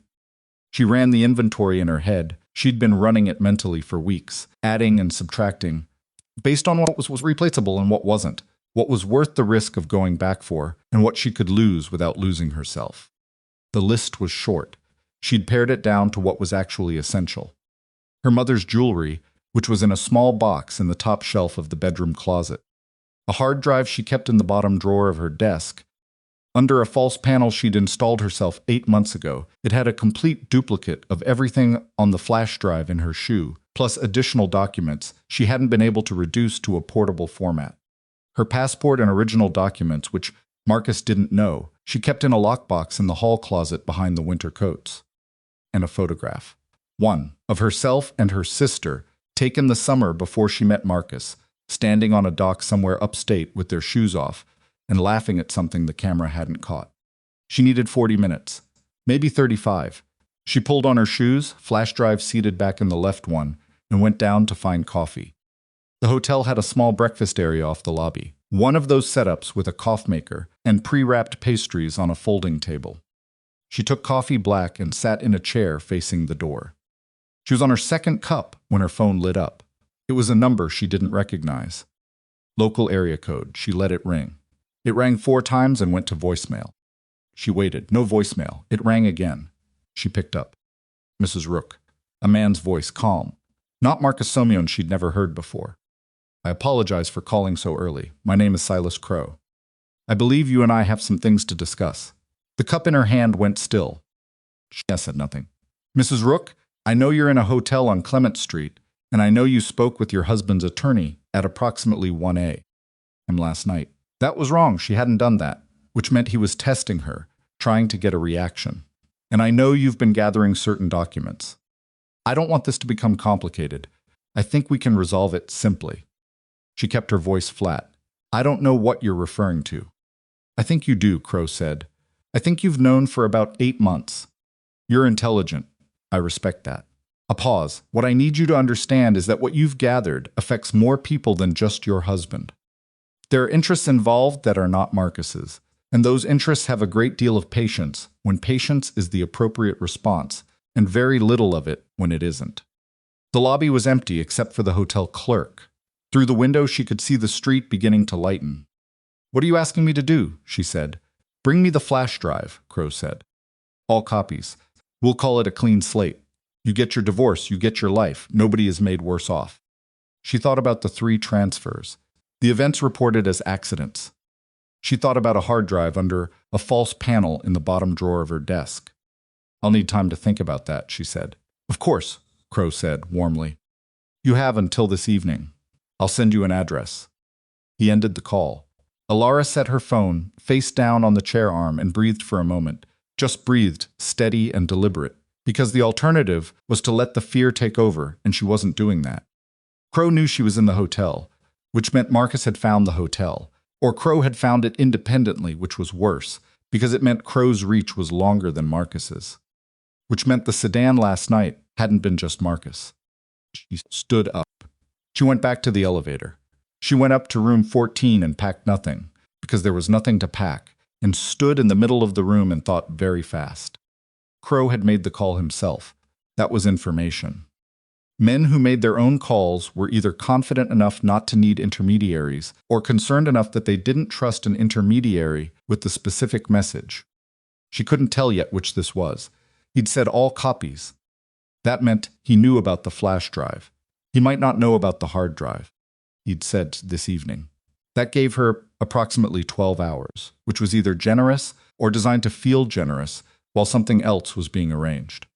She picked up the hotel phone and dialed the number from the notepad. He answered on the first ring. Change of plans, she said. Crowe just called me. 3 seconds of silence. How did he get your number? Kade said. I don't know. He knew I was in this hotel. He may have known since last night. What did he say? He wants the flash drive. All copies. He's given me until this evening. What did you tell him? That I needed time to think. All right. His voice was already different, sharper, more compressed, the shift from someone resting to someone working. Don't leave the room. I'll be there in 15 minutes. It's not, you don't have to. Elara, just her name. Flat and certain. Don't leave the room. She stood in the middle of room 14 with the hotel phone in her hand. All right, she said. She sat on the bed. She looked at the notepad. She looked at the flash drive in her shoe because she'd taken her shoes off when she came back upstairs. And the drive was on the nightstand now, small and silver and completely ordinary looking. She thought about 12 hours. She thought about the house on Carver Street, the hard drive under the false panel, the additional documents she hadn't been able to reduce to portable format. She thought about the fact that she'd spent 8 months building something, carefully, quietly, alone, and that something was now the thing everyone wanted, and she was the only one who knew the full shape of it, and that made her either protected or targeted, and she couldn't yet tell the difference. Her phone buzzed, a text from the unknown number, just an address. The financial district, an office building she recognized. She'd driven past it once with Marcus 2 years ago. He'd pointed at it from the car window and said something about a business associate. She hadn't paid attention at the time. She photographed the text with her phone, sent the photo to Kade's number with no message attached. Her phone buzzed back immediately. I see it. She sat with her hands in her lap. 12 hours. A hard drive under a false panel. A man who knew her number, her hotel, and the existence of documents she'd been hiding for 8 months. And Kade Yun, somewhere between his apartment and a hotel lobby, who had told her he was not a good person and had sat outside her hotel until 4 a. Anyway, and who she still fundamentally, essentially did not know. She heard the elevator at 7:54, a knock at the door 3 times, unhurried. She went to the door and looked through the peephole. He was alone in the hallway, jacket on, hands visible at his sides. She noticed that the hands deliberately visible, the specific body language of someone who understood why you checked. She opened the door. He looked at her. She looked at him. You slept, she said. Some, he said. You didn't. No. He came in. He didn't sit down. He looked at the address she'd photographed and sent him. Then looked at the flash drive on the nightstand with an expression that wasn't readable and wasn't trying to be. The house, he said. You said there's more, a hard drive. Under a false panel in my desk. It has everything the flash drive has, plus additional documents. Marcus doesn't know about it. No. But if Crowe has been watching, she stopped. If Crowe has been watching, he might know about the desk, Kade said. Flat, no softening. Yes. Kade looked at the address again. Crowe's been in that building for 6 years. He doesn't meet people there unless it's clean for him. Offering it as a meeting location means he's confident. He set her phone down on the bed, which means the 12 hours isn't about giving you time. It's about moving something into place. What does that mean? It means we don't have until this evening, he said. We have until someone decides we don't. The room felt smaller than it had at 6 a. Elara picked up her shoes. She put them on. She put the flash drive back inside. The house, she said. I need to go to the house. I need that hard drive. I know, he said. If Crowe's people get there first. I know, he said again. He was already pulling out his own phone. She watched him type a message. Short. 4 words she could see from the angle, but not which ones. Who are you texting, she said. He looked up. He held her gaze with that same steady quality from the Barno performance. No deflection, just the decision of how much to give. Someone who owes me something, he said, and who knows Crowe's operation better than I do. Is that person safe for me? Yes, he said. For you? I don't know yet. She thought about the line he'd drawn in the hotel lobby the night before. I'm not a good person. The qualification, the subordinate clause. What does Crowe's operation knowing yours mean? She said. What's the actual shape of what you do? He looked at her. The room was quiet except for the HVAC. It means, he said slowly, that there's a possibility, not confirmed, but a possibility that the problems Crowe has been causing my organization for 4 months, and the money Marcus has been moving to Crowe's network for 18 months are part of the same thing. She stared at him. And you didn't know any of this last night, she said. When you were in the bar. No, he said. But now you do. Now I do. She sat down on the edge of the bed, not because her legs gave out, because she needed a moment to reorganize everything she'd understood about last night and reconstruct it with this new information layered in. So it wasn't chance, she said, me walking into that bar. I think it was chance, he said. I think the bar was chance. I don't think what comes after is. She looked at the flash drive in her shoe. 8 months of work, 14 months of transfers. 3 events reported as accidents. And a man standing in her hotel room at 7:54 in the morning who had his own reasons for wanting Silas Crowe's network, exposed reasons that were not hers, that did not necessarily align with hers, that might at some point directly conflict with hers. She understood that completely. She also understood that she had 12 hours and a hard drive in a house she needed to get into and out of before Crowe's people arrived. "I'm going to need you to tell me everything," she said, "about what Crowe has been doing to your organization. All of it. Because if our information overlaps, I need to know where." "Agreed," he said. "And I need to know one more thing." She looked at him directly. "If it comes to a point where what's on that hard drive is more useful to you than it is to me, what do you do?" The pause was honest. Not long, but honest. "I know," he said. She nodded. "At least you didn't lie," she said. "I told you I would try to be honest." "You did." She stood up. "Then let's go get the hard drive before someone beats us to it." He opened the door. She walked through first, because she always walked through first. Now, another thing she decided somewhere in the last 12 hours, without naming it, without ceremony, without looking back to see if the door was still open behind her. The elevator came. They got in. The lobby was filling with the ordinary morning noise of a hotel, waking up a family with rolling luggage, the clerk changing shifts, the coffee-maker cycling. Elara moved through it with her shoes on, and her jacket over her dress, and the flash drive in her left shoe, and 8 months of consequence walking alongside her toward whatever the morning was about to become. Kade's Volvo was at the curb. His driver had the engine running. Kade opened the rear door and she got in, and he came around the other side, and they pulled into traffic, and she gave the driver the address of the house on Carver Street without being asked. "How long does it take?" Kade said. 14 minutes, she said. "In this traffic, maybe 18. Marcus is at the office by 8. By 8, she confirmed. He looked at the clock on the dash. 7:58. She looked at it too, 18 minutes. His phone buzzed. He looked at the screen. Something moved in his expression, fast and small, but she caught it. "What?" she said. He turned the phone so she could see the message.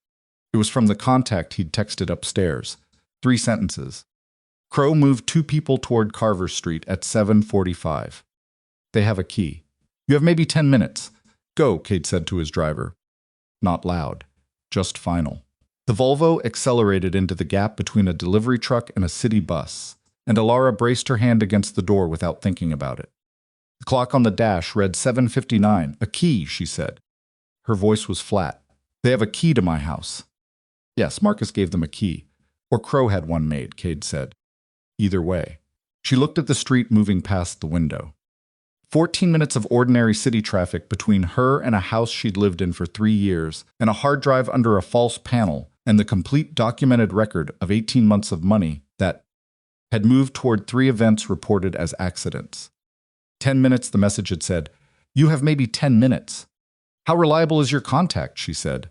Reliable enough that I'm not slowing down. She said nothing. She was doing the math, the particular fast arithmetic of a situation compressing, and the math said that 10 minutes from 7:45 meant Crowe's people were already inside. They're already in the house, she said. Probably. Then we're not going there to get the hard drive, she said. We're going there to find out if it's already gone. Kade looked at her. Just briefly. The driver needed his eyes, and Kade was the kind of man who let each thing be handled by whoever was handling it, but he looked at her with something that wasn't sympathy and wasn't admiration, and was somewhere between the two. The specific look of someone recalibrating what they're dealing with. Yes, he said. Then we need a different plan for what we do if it is. I know. Do you have one? A beat. Working on it. She turned back to the window. Outside, the city was fully awake, now morning commuters. A school bus. A woman pushing a cart of flowers outside a shop that was just opening its gate. The ordinary texture of a morning that had no idea what it was adjacent to. She thought about the hard drive. She had put it there 11 months ago, a week after the first wire transfer, before she even knew what she was building toward. She'd bought the drive with cash from a store in a neighborhood she never went to.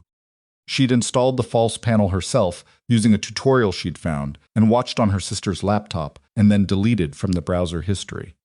She'd spent 3 evenings transferring files, cross-referencing documents, organizing everything into folders, labeled with her own coding system mundane labels. The kind that meant nothing to someone scanning quickly. The kind that meant everything to someone who knew the key. She was the only person who knew the key, which meant even if Crowe's people had the drive, they had an encrypted container with a file structure that looked like household budgets and property documents and insurance correspondence. She felt the smallest margin of something loosen in her chest. The drive is encrypted, she said. They won't be able to open it without the password. How strong is the encryption? I used a program my nephew set up. He's in cybersecurity. He doesn't know what it's for. He thought I was backing up financial documents. He said if I used the password protocol he set, it would take current hardware approximately. She paused, remembering his exact words. Several decades to brute force. Kade absorbed that. Then what we're trying to determine is whether they have the drive. Yes, and if they do, they'll use it to confirm what they know and then come back to you for the password. Yes, which changes your timeline, he said. Not 12 hours. Less. How much less? Depends on how patient Crowe is, Kade said, and how much he thinks you know about his patients. The Volvo turned onto Carver Street. Elara sat forward. The house was the third from the corner, a two-story craftsman with a porch she'd never sat on, because Marcus didn't like the idea of her visible from the street, which she had understood at the time as protectiveness, and understood now for what it was. The front of the house looked undisturbed. Curtains pulled. No lights on. Her car was in the driveway where she'd left it 4 days ago. Drive past, Kade said to his driver. Don't slow down. They went past the house at street speed. Elara looked without obviously looking. He'd gotten good at that in 4 years. Saw the house, the driveway, the front windows, and nothing overtly wrong. And the specific nothing that was wrong was that the side gate, which she always latched from the inside when she was home, was closed but not latched. Side gate, she said. Left of the house. It's not latched. Kade had seen it. They came in through the back. There's a door into the kitchen from the back porch. Marcus has a code for it. He never changed it because she stopped.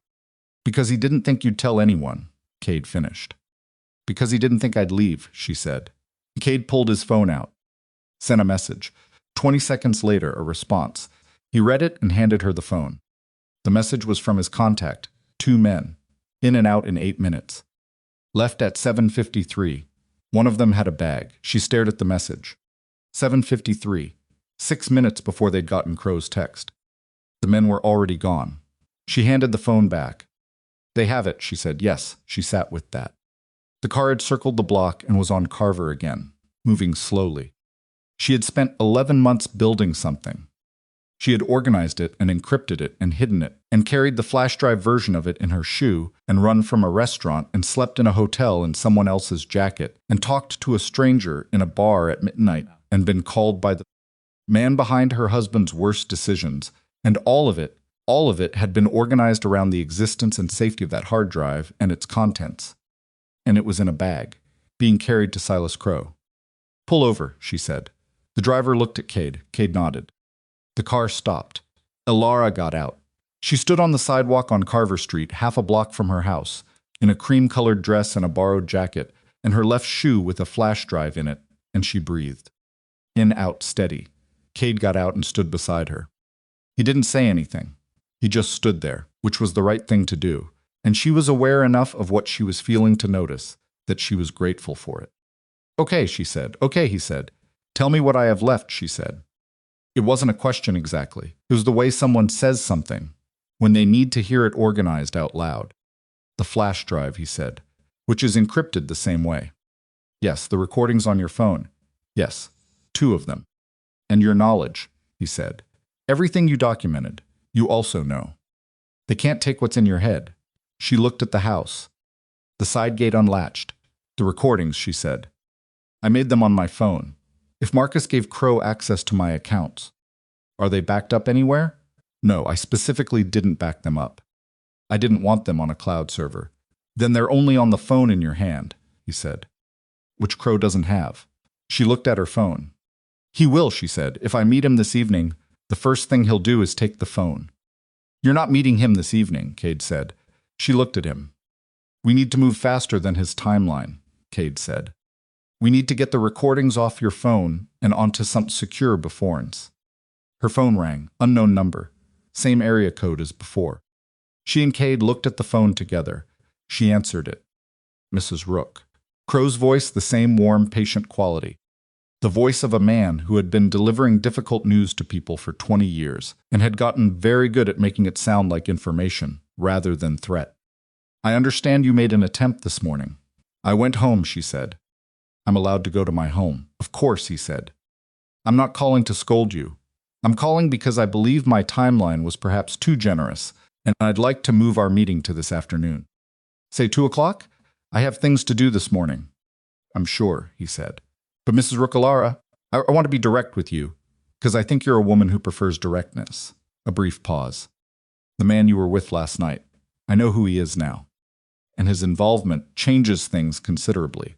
Not for me, I have no interest in his organization's business. But for him, the situation you've placed him in has certain consequences that I don't think either of you have fully considered. She kept her face still. Kade was watching her, reading her side of it. 2 o'clock, she said. I'll think about it. I'd encourage you not to think too long, Crowe said. And Elara? Come alone, the man you're with, for his sake as much as yours. He ended the call. She lowered the phone. He knows who you are, she said. Kade's expression didn't change. He would have found out eventually. He found out and she checked the time, 8 hours. I told you I wasn't just someone who was there, Kade said. Finding out who you are in 8 hours means he already had a file on you, she said. That's not research. That's an existing file. Kade said nothing. He said your involvement has consequences, she said. He said that, for your sake, I should come alone. He's trying to separate us, Kade said. If you're alone, he controls the room. I know that, she said.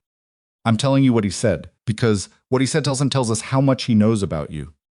And I need you to tell me now, what does Crowe know about your organization that he could use? The pause was longer than the ones before it. Get back in the car, he said. She didn't move. What does he know, Kade? Get in the car, Elara. Please. The please was new. It landed differently than the other things he'd said, less certain, less compressed. She noticed it. She got in the car. He came around. Got in. The driver pulled out without being told. Kade looked straight ahead for a moment. She waited. 4 months ago, he said, someone inside my organization began feeding information to an outside party.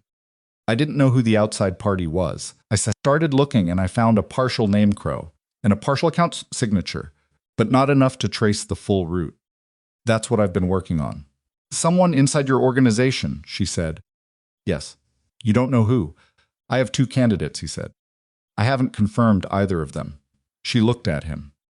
And one of those candidates does Crowe know their name?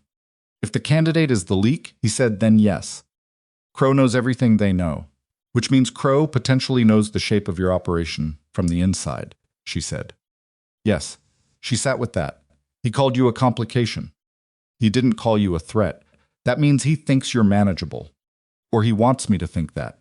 Either way, she said, he's not moving against you directly. He's using me to move you. Get me alone.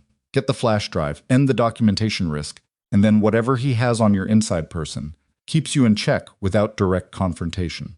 Kade looked at her. You worked that out fast, he said. I've had a lot of practice understanding how men like Crowe think, she said. I was married to his client. The Volvo was moving through the city, away from Carver Street, direction not yet determined.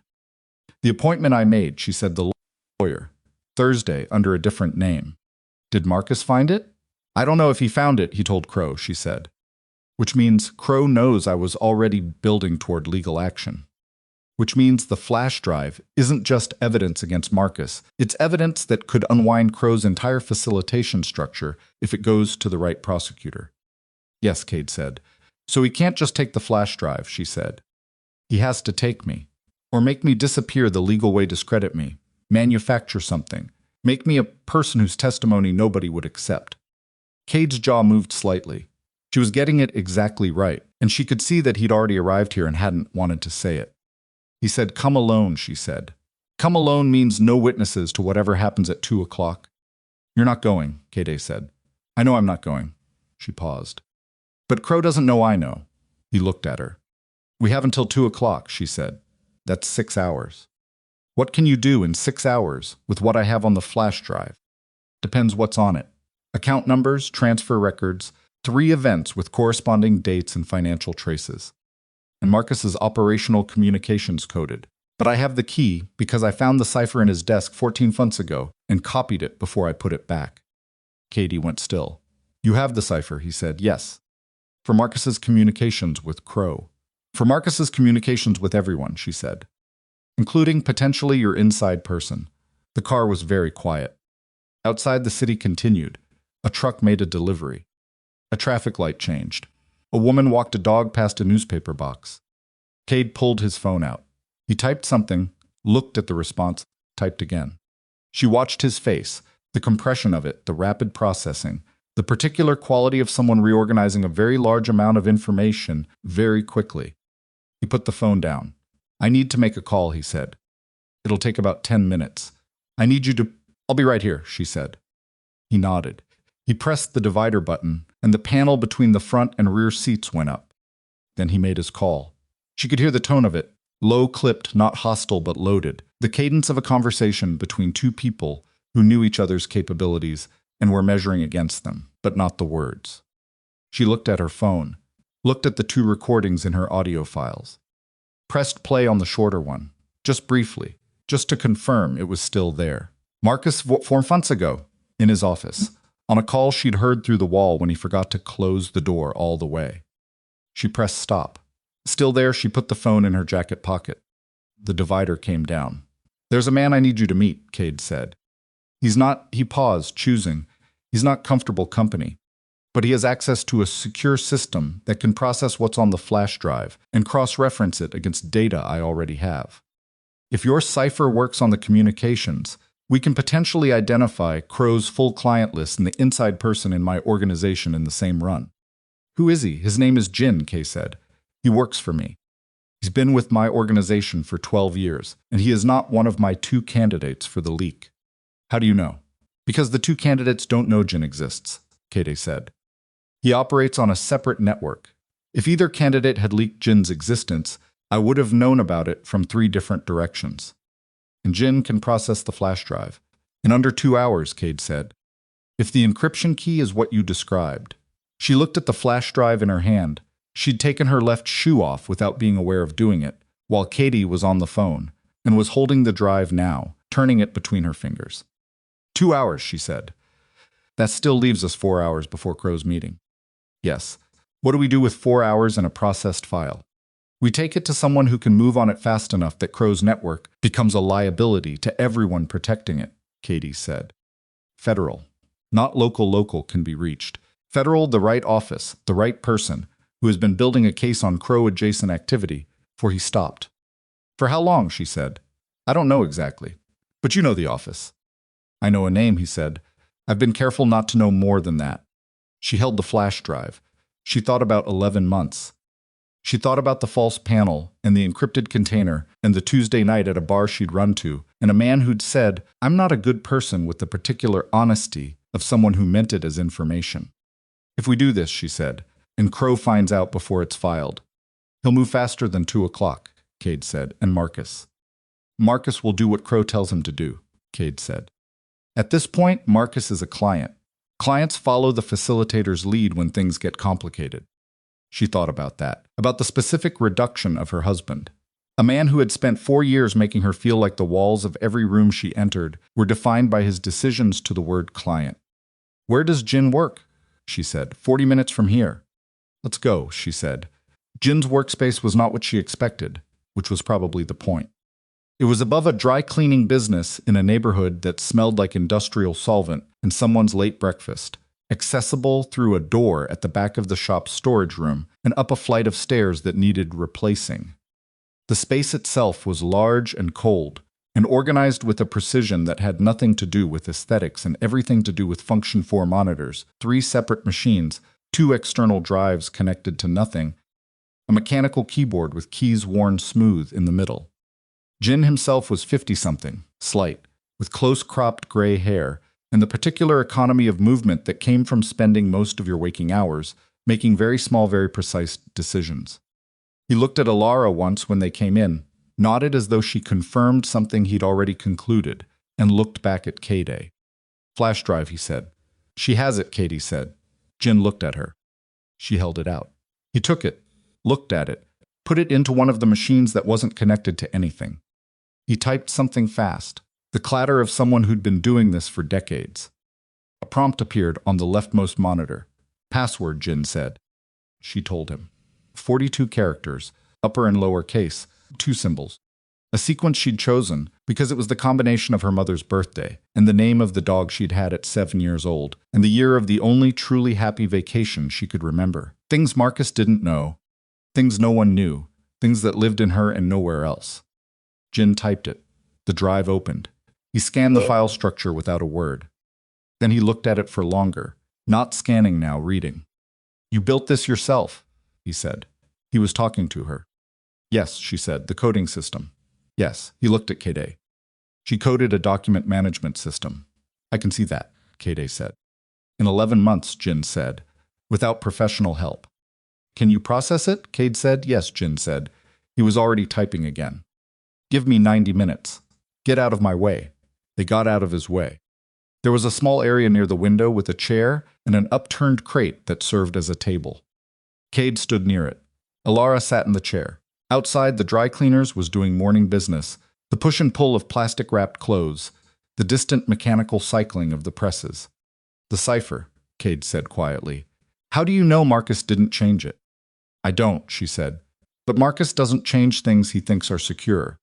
That's the thing about him. He builds something he believes in, and then he trusts it completely. He doesn't audit. He doesn't second-guess. Once a system is in place, it's in place. That's a specific kind of arrogance, Kade said. Yes, she said. It's the same arrogance that made him think I would never look. Kade nodded. They were quiet for a moment. Through Jin's setup came the sound of data being processed. Not loud, just the ambient hum of machines doing difficult work quickly.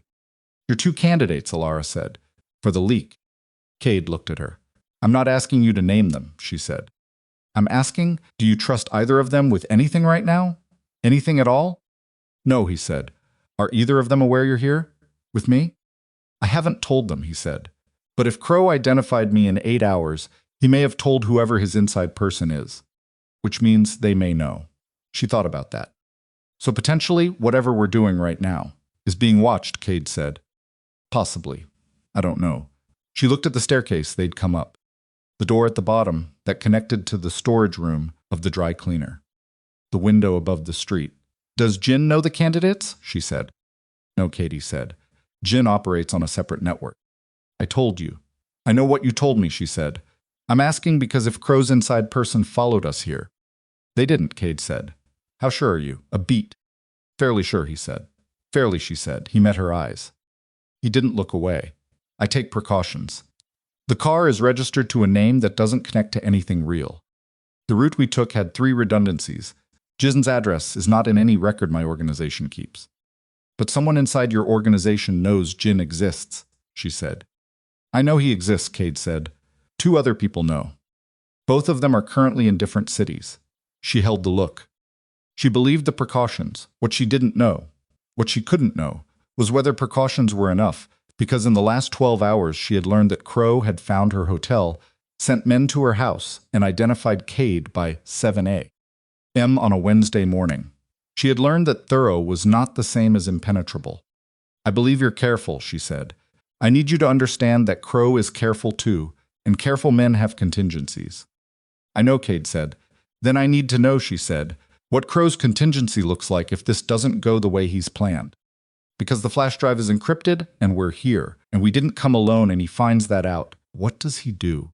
Kade was quiet. She waited. He uses Marcus, he said finally. How? Marcus has access to things Crowe doesn't want to manage directly, Kade said. If Crowe needs something done with a personal dimension, something that requires knowledge of you, specifically, your patterns, your people, what you care about, he gives Marcus the latitude. She understood what he was saying. My sister, she said. Or anyone else he thinks you'd move for. She looked at the floor. The old wood of it worn smooth in the path between the door and Jin's setup. Her sister didn't know the shape of any of this. She knew Elara was unhappy. She knew Elara was trying to leave. She'd told her last week, in a 30-minute phone call, that Elara had made from a gas station payphone and felt extremely aware of the absurdity of while she was doing it. I may need to come stay with you for a while. Don't tell anyone. Her sister had said yes immediately, the way she always said yes to Elara, with the particular uncomplicated love of someone who had been saying yes for 35 years. She picked up her phone. She dialed her sister's number. It rang 4 times. Voicemail. She tried again. 3 rings. Voicemail. She stood up from the chair. She's not answering, she said. Her voice was still flat. The flatness was costing her something now. She could feel the seams of it. Kade crossed to her. What time does she normally? She's always up by 8, Elara said. She has a kid in middle school. She's always up. Maybe she always answers for me, Elara said. Always. We have a thing where she stopped, tried the number again. 3 rings. Voicemail. Kade pulled out his own phone. She looked at him. I can have someone at her address in 10 minutes, he said. She looked at him for half a second, just half a second, the specific duration of a person deciding whether to let someone else into a thing that is entirely theirs, and said, do it. He made the call, gave an address she hadn't given him, which meant he'd gotten it the same way. He'd gotten everything else he'd known in the last 12 hours. She didn't ask how, it didn't matter. She tried her sister's number one more time. It rang twice.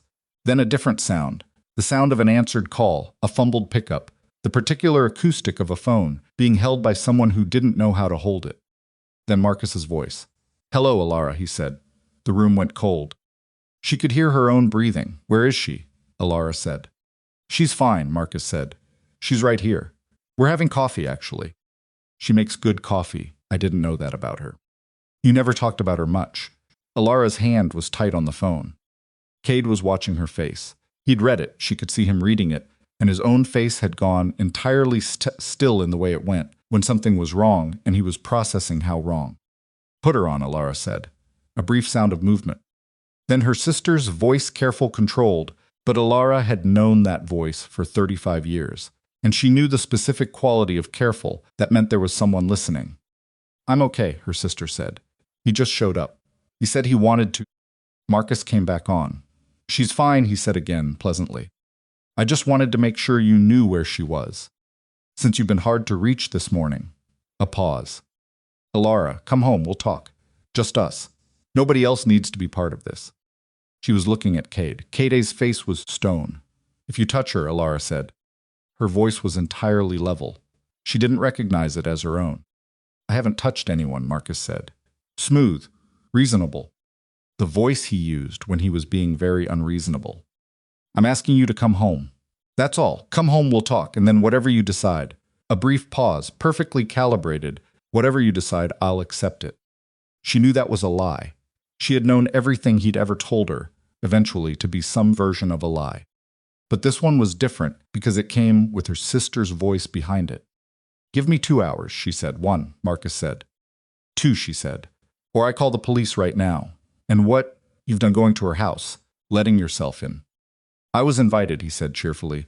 She'll tell you that. He would have made sure of that. He would have said something that made her sister open the door, something plausible, something with the smooth, reasonable exterior of all his surfaces. 2 hours, Elara said, a short pause. 2 hours, Marcus said.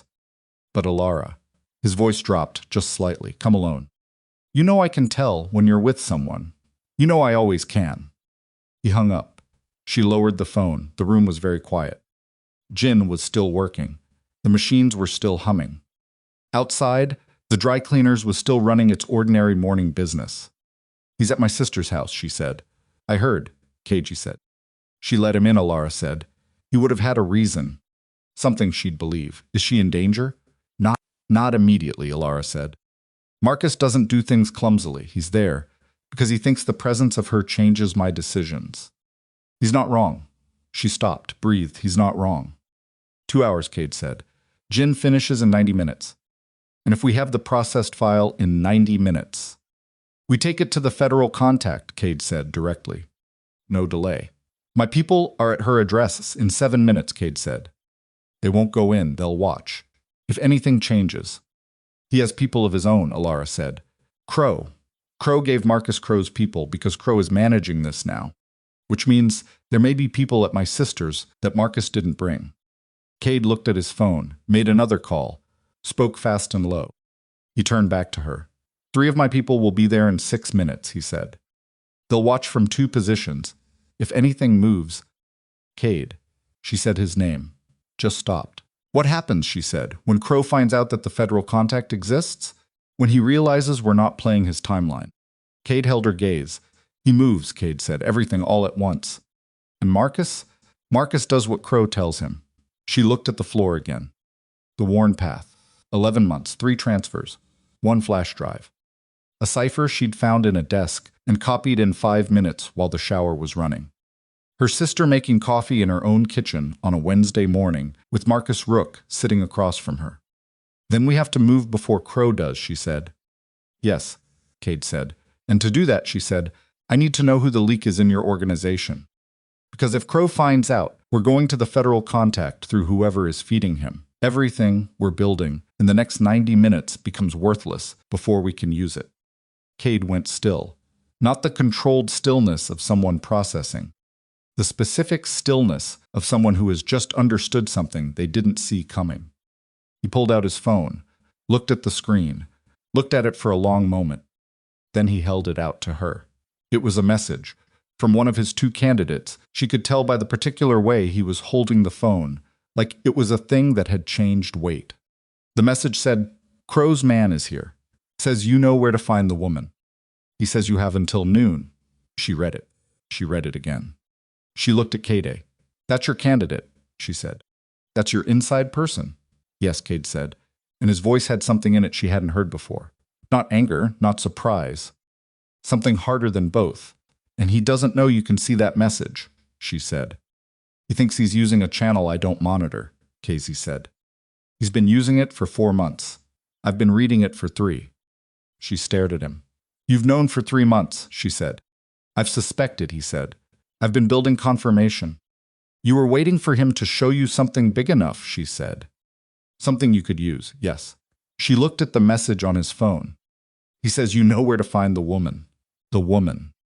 He told Crowe I was with you, she said this morning, while we were in the car. Yes, Kade said. Which means Crowe knows we're not coming alone to the 2 o'clock meeting, she said. He knew before he called me. The whole call was a performance. The 12 hours, the address, the come alone. He already knew. Yes, Kade said. She handed him back the phone. She sat down in the chair. She thought about Silas Crowe calling her at 6 a.m. with that warm, patient voice, and the address in the financial district, and never 12 hours, and the 2 o'clock that was never 2 o'clock. She thought about her sister making coffee. She looked at Kade, and she really understood, for the first time since Holloway's, the full shape of what she'd walked into, that there was no version of the next 90 minutes that didn't require her to become something other than what she'd been for the last 8 months. For 8 months, she had been building a case, methodical. Patient alone, that was over. What came next was not going to be methodical or patient, and she was not going to be alone, and the person across from her was someone she didn't fully know and didn't fully trust and was, by his own admission, not a good man. And he was, right now, the only option she had.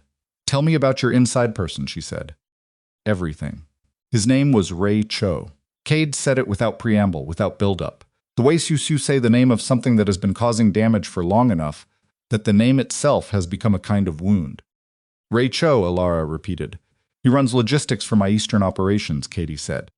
He's been with me for 9 years. Before that, he worked for a distribution network out of Baltimore that I've absorbed in 2018. He came with it. You absorbed his network, yes. And he never fully came with it, she said. Kade looked at her. That's one reading. What's yours? Mine is that he came with it completely, Kade said. That he was loyal for 6 years. That something changed 18 months ago, and I didn't see it fast enough. 18 months. The same time frame as the first wire transfer from Marcus to Crowe. Was Ray Cho the connection, she said? Between Marcus and Crowe? I don't know, Kade said. I know Cho started feeding Crowe information 4 months ago. I don't know if he was the original introduction. But it's possible, she said, that Cho brokered the relationship. That he knew Crowe independently from the Baltimore network from before, and when Marcus needed a facilitator, Cho made the introduction. Kade was quiet, and Marcus, she said, knew Cho through what? Marcus runs money through 3 financial channels in this city, Kade said. 2 of them overlap with channels my organization uses. not directly several layers removed, but if someone was looking for where the money intersects, Cho would be a logical place to find it. She absorbed that. So Ray Cho is the center, she said. Not the edge. He's where Marcus meets Crowe meets your organization. Possibly, Kade said. Jin will know more, and he checked the time, 63 minutes. We don't have 63 minutes, she said. Crowe knows we're here. Or he knows we're with each other, which is enough. He's moving now. Jin, without turning from his monitors, said 51 minutes. Kade looked at him. I can hear, Jin said. 51 minutes. Don't interrupt me again. Kade turned back to Elara. Cho sent that message 12 minutes ago, he said. Which means Crowe has known for 12 minutes that we're operational. He'll reassess his timeline. He'll move the 2 o'clock, she said. He'll eliminate the 2 o'clock, Kade said. It was a control mechanism. If he can't control it, he abandons it. So what does he do instead? He applies pressure to the thing most likely to move you fastest, Kade said. Which is your sister. She stood up. Tell your people at her house, she said. Right now. Tell them Crowe's timeline just changed. Kade was already dialing. He spoke for 40 seconds.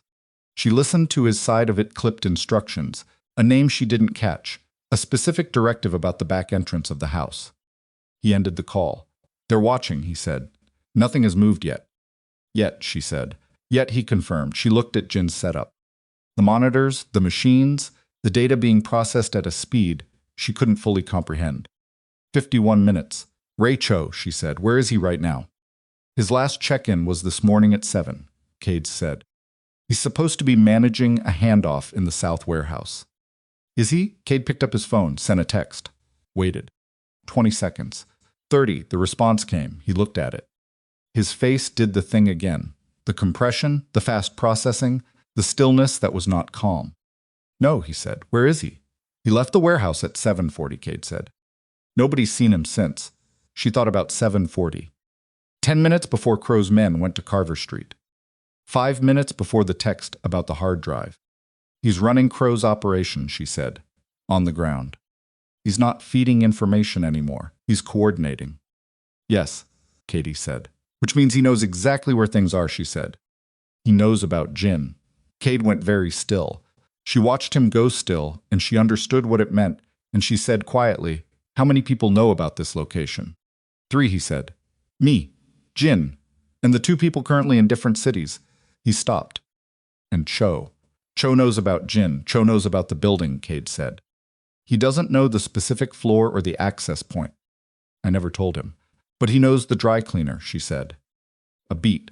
Yes, Kade said. She looked at the window. The street below. The ordinary morning business of a dry cleaner. We need to move Jin, she said. Moving Jin mid-process loses everything, Kade said. 40 minutes of work. Staying here loses more than that, she said. Jin, still without turning, I can compress. 30 minutes if you stop talking and let me work. 30 minutes, Kade said to her. She looked at the window again. Can we see the street from here? She said. Partially, Jin said. There's a monitor on the right. Second screen. It's a camera feed from the front of the building. She looked at the second screen on the right. A gray wide-angle view of the street, the entrance to the dry cleaner, the sidewalk, the parked cars along the curb. Everything ordinary. Who watches that? She said. I do, Jin said. When I'm not doing this, watch it now, she said. Both. I'm aware of that, Jin said, with the specific irritation of someone who doesn't need to be told to do things they were already doing. Kade moved to the window. Not close enough to be visible from below, he stood back, angle correct, watching the street, the way she'd learned. He watched things, without appearing to watch. She stood beside him. Neither of them spoke. The dry cleaners was doing its ordinary business. A woman picked up a garment bag. A man dropped off a bundle. A delivery van was parked half a block north. The delivery van had been there when they arrived. That van, she said. I saw it, Kade said. Has it moved? No. She looked at it. It was the right kind of unremarkable, a white panel van with faded lettering on the side, the kind of vehicle that existed in every commercial block in every city and registered as background noise. How long was it there before we arrived? She said. I don't know, Kade said. I didn't check the camera timestamp. She went to Jin's setup. She didn't touch anything. She could tell from the organized ferocity of the workspace that touching things uninvited would be a serious error. the camera feed. Can you pull back the timestamp? 20 minutes? Jin did something with one hand without looking away from his primary work. The second screen flickered and rewound. She watched it. The van appeared at 7:44, 4 minutes after Ray Cho left the warehouse. That's Cho, she said. Kade came to look. He looked at the timestamp. He looked at the van. That's Cho, he agreed. He's been sitting on the building for 40 minutes, she said. Waiting. Waiting for confirmation that we're inside, Kade said. The message to Crowe he checked his phone. 8:11 was confirmation. They confirmed our location. Now they're waiting for instruction. From Crowe, she said, or from whoever Crowe sends. Crowe doesn't come himself, Kade said. He manages from distance. He'll send people. Have they arrived yet? They both looked at the live feed. The van, the sidewalk, the dry cleaner, the parked cars. Then a black SUV came around the corner at the north end of the block and slowed down. There, Kade said. The SUV stopped behind the van. 2 men got out. Not fast measured, deliberate. The movement of people who had done this before and weren't nervous about it. They didn't look at the dry cleaner. They looked at their phones, they spoke to each other, they looked like nothing. Jin, Kade said. 22 minutes, Jin said. We don't have 22 minutes, Kade said. Then we have whatever we have, Jin said. Kade turned to Elara. His face was close to entirely still, the professional blankness, but she had spent the last 12 hours watching his face, and she knew the difference between the blankness of calm and the blankness of a man deciding how much risk he can absorb. There's a back exit, he said. Through the storage floor, out the east side of the building. It opens on an alley that connects to the next street. And Jin stays, Jin said flatly. I'm not the one they want. And there's nothing here that implicates anything without knowing what it means. Which they don't. They'll destroy the equipment, Kade said. Let them, Jin said. 22 minutes, Jin. Jin said his name with the specific weight of 12 years. I said let them.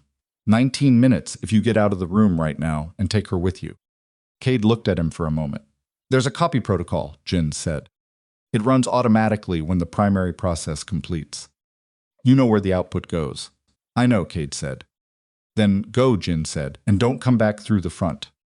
Kade looked at Elara. She was already moving toward the staircase. They went down fast. Not running, but close to it, the staircase complaining under their weight, the storage room dim and smelling of dry cleaning solvent. Kade went first through the east door, checked the alley, came back. Clear, he said. They went out. The alley was narrow and ran between the back of the block's commercial buildings and a chain-link fence, beyond which was a parking structure. The ground was wet from something. A pipe, a drain, and their footsteps were quieter than the street would have been. They moved north, away from the van's direction, and came out on the parallel street. Kade's phone buzzed. He looked at it. My driver's 2 blocks west, he said. He repositioned when I didn't come out the front. You told him to. When I made the call upstairs, he said. She nodded. They moved west. She thought about Jin upstairs with 19 minutes and men coming through the front of the building.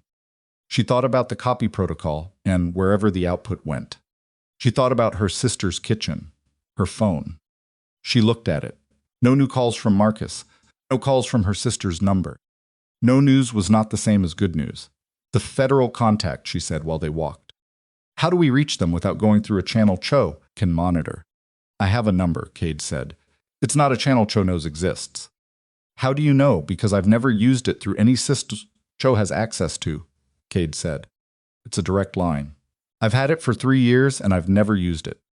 Why not? Because using it means I can't take it back, he said. She looked at him. They were walking fast, the city moving around them. Ordinary people. Ordinary morning. You've been holding it as a last resort? Yes, he said. This is a last resort, she said. I know, he said. Then use it, she said. He looked at her. Something passed across his face, quick, complicated, not entirely readable, but she caught the edge of it. The specific look of a person closing a door they'd kept open for a long time. He dialed. It rang 3 times. A voice answered, guarded, clipped. Kade said 4 sentences. He gave his name, his real name, she realized. Not the one on the car registration. Not the name on the apartment, his actual name. And then he said, I have documented evidence of Silas Crowe's facilitation network, including 18 months of transfers, operational communications, and a cipher. I need a secure transfer point in the next 40 minutes. A pause on the other end. Then a voice said two things, an address and a time. Kade ended the call. They reached the car. Kade's driver was there, engine running. No expression. They got in. Address, Kade told the driver. He said it. The car pulled out. Elara looked at the time on the dash. 9:34. Her sister had been in her kitchen with Marcus for 96 minutes. I need to call my sister, she said. Wait, Kade said. I can't wait 2 minutes, he said. Let us get clear of this block first. If Cho has people monitoring nearby signals, she understood. She sat with her hands in her lap for 2 minutes while the car moved through traffic. She counted the seconds. She had not thought she was capable of that particular discipline this morning, but it turned out she was, which was one of those things you only learn about yourself in situations like this. At the 2-minute mark, she picked up her phone and called her sister's number. It rang once. Marcus answered. You're moving, he said. Not a question. I'm getting coffee, she said. You're in a car, he said. Your voice sounds like you're in a car, Marcus. Elara, the flatness. I told you to come home. I told you 2 hours. It's been a pause, 1 hour and 40 minutes, and you're in a car going somewhere that isn't here. I'll be there, she said. 20 minutes. 15, he said. She looked at Kade. He was listening, face still. 15, she said. Good, Marcus said. And then, as if it were an afterthought, as if it were the most ordinary addendum in the world, oh, and Elara. That man from the bar, whatever he's told you about his ability to manage this situation, I'd reconsider. He has problems of his own that are about to require his full attention. He hung up. She lowered the phone. He knows about the building, she said. About Jin, yes, Kade said. Cho told him. Or Crowe did. Same thing. She looked at him. He said, you have problems that are about to require your full attention. What does that mean? Kade was already on his phone. Dialing. He held it to his ear. It rang and rang. And rang. He ended the call and dialed again. Same result. He lowered the phone. His face was doing something she hadn't seen before.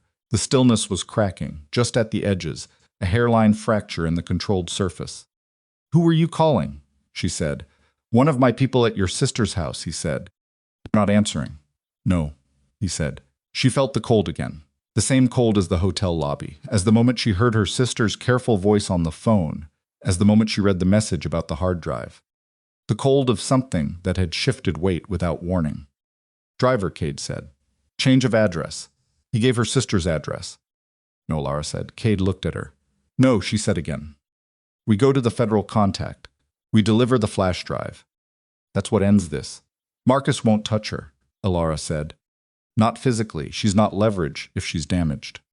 He needs her usable. She said it with the flat precision of someone who has learned to think like the person threatening them. He'll hold her as long as he thinks I'm coming, which I'm not, which means we have time. And my people who aren't answering, they're either compromised or they pulled back when things got close, she said. You can deal with that after. She looked at him. The federal contact, address and time, how far? He looked at her for a long moment. She looked back. 12 minutes, he said finally. Then drive, she said to the driver. The driver drove. She held the flash drive in her hand. She'd taken it from her shoe in the alley, pocketed it, and now it sat in her palm, small and silver, and 11 months of work. She looked at it. She thought about the hard drive that was gone, the hard drive that was in a bag being carried to Crowe, encrypted and unusable without her. She thought about what was on the flash drive, which was a subset of the same, organized the same way, readable with the same cipher. She thought about the cipher. She pulled out her phone. She went to her notes app, not a cloud-synced one, a locally stored one, the one she'd downloaded 8 months ago and used for nothing except one thing. She opened the file, the cipher. All 37 characters of it, organized in the system she'd built from the scrap of paper she'd found in Marcus's desk and memorized, and then confirmed over 6 subsequent months of decoding communications she was never supposed to see. She took a screenshot. She looked at Kade. If something happens to me before we get there, she said, this is the cipher. Without it, the flash drive is its complete, but the operational communications are coded. With it, you can read everything Marcus sent through Crowe's network for 18 months. He looked at the screenshot. Send it to Jin, she said. Right now. The copy protocol, can he attach it to the output? Kade understood immediately. He took her phone, forwarded the screenshot to a number she didn't recognize, got a one-word reply in under 10 seconds, a checkmark, nothing else, and handed the phone back. Done, he said. She nodded. The car was moving fast. The city was thinning slightly commercial blocks, giving way to the particular mixed-use density of neighborhoods near the financial edge of things. Not quite downtown, not quite residential. Her phone buzzed, a text from a number she'd never seen. Just an address, the same address Crowe had sent her hours ago. In one line beneath it, "Time's up, Elara. Last chance." She showed it to Kade. He looked at it without expression. "Crowe," he said. "He's escalating," she said. "The 2 o'clock is gone. He wants a response now." "Don't give him one," Kade said. "I'm not," she said. She put the phone face down on the seat. 4 minutes. She could feel her own pulse in her hands. She hadn't eaten anything since the hotel coffee. Her dress was a day old. The borrowed jacket was someone else's. And the city outside the window looked exactly like itself, indifferent, continuous, bearing no visible mark of the fact that somewhere in it her sister was in her kitchen, and a man named Silas Crowe was rerouting his timeline, and a man named Ray Cho had gone dark, and a room above a dry cleaner had 3 men walking into it. She was tired. Not the tired of not sleeping, she'd managed that. The tired of months of careful architecture being compressed into hours. The tired of converting fear into precision for so long that the conversion had become its own kind of exhausting. She didn't say any of that. She held the flash drive and watched the street. The car stopped. The address was a building she wouldn't have looked at, twice mid-rise, glass and steel, the kind that housed accountants and mid-level law offices and the occasional consulting firm. The lobby would be marble and institutional and completely forgettable. They got out. Kade told his driver to stay. They went inside. The lobby was exactly what she'd expected. A security desk, a man in a dark jacket behind it, 2 elevators. The security guard looked at Kade and then looked at a list and said a room number without being asked for ID. That told her something. They took the elevator to the 7th floor. The room was a conference room, and the man waiting in it was younger than she expected, late 30s, lean, the kind of unremarkable that was its own form of disguise. He was sitting at the table with nothing in front of him and stood when they entered. He looked at Kade, then he looked at her, then at the flash drive in her hand. "Mrs. Rook," he said, "not a question." "Ms. Vale," she said. "I stopped using that name last night." Something moved in his expression. Not a smile, but close. "Ms. Vale," he said, "my name is Garrett. I've been building a case on Crowe-adjacent financial networks for 22 months. Sit down." She sat down. Kade sat beside her. Garrett looked at them both for a moment with the specific attention of a man who is doing several assessments simultaneously. "Before you hand me anything," he said, "I need to understand the chain of custody. Where this came from, who's touched it, and what condition it's in." "It came from me," Elara said. "I built it. I'm the only person who's touched it. The encryption key is mine, and I'm the only person who has it." "What's on it?" "Account numbers and transfer records spanning 18 months between a man named Marcus Rook and Silas Crowe's facilitation network. Operational communications encoded in a cipher I recovered from Rook's physical documents. 3 events I can cross-reference to specific transfer dates that were publicly reported as accidents." Garrett was very still. "3 events," he said. "Yes," she said. A beat. "Do you have the cipher?" He said. "Yes," she said. "It's been sent to a secure secondary source as well." Garrett looked at Kade for just a moment, then back at her. "The secondary source," he said, "is not relevant to this conversation," she said. Garrett held her gaze. Then he nodded, a small professional acknowledgement. "Crowe's network has been insulated from direct legal exposure for 15 years, he said. "If the communications on that drive decode cleanly with your cipher—" "They will," she said. "Then we can move on the financial structure within." He paused, calculating 36 hours. "Possibly less." 36 hours is a problem, she said. "Crowe knows we're here. Not specifically, not this room, but he knows I've made contact with someone. He's already escalating." "How do you know he knows?" She told him. The text, the timeline, Ray Cho, her sister's house. Garrett listened without interrupting. The specific stillness of a man who had been listening to dangerous information for a long time and had learned to receive it without reacting. When she finished, he looked at the flash drive. "Hand it to me," he said. She said, "It's on the table." He picked it up. He turned it in his hand the way she had in the car. He set it back on the table. I need the cipher, he said. She told him. All 37 characters, slowly, precisely, once. He wrote nothing down. He repeated it back to her without error. Now, she said, where is she? She gave the address. Marcus Rook is there. He's been there since approximately 7 a.m. I don't know how many of Crowe's people are with him. I can have people there in 20 minutes, Garrett said.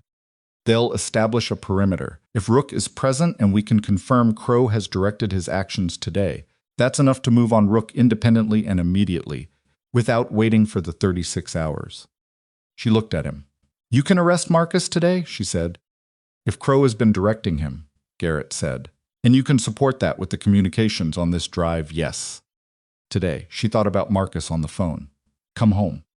The specific warmth of his most dangerous voice. He has, she said.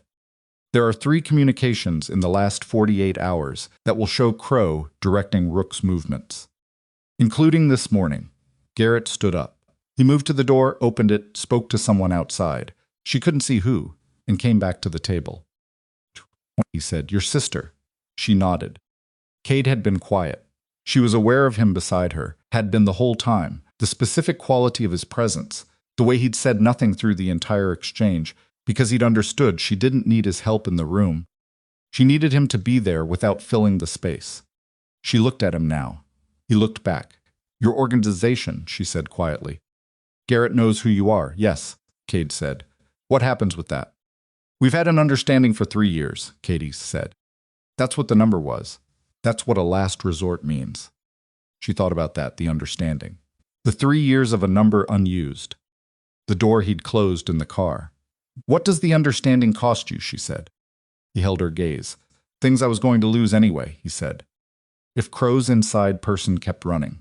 She looked at Garrett, who was on his own phone now, speaking low and fast at the window.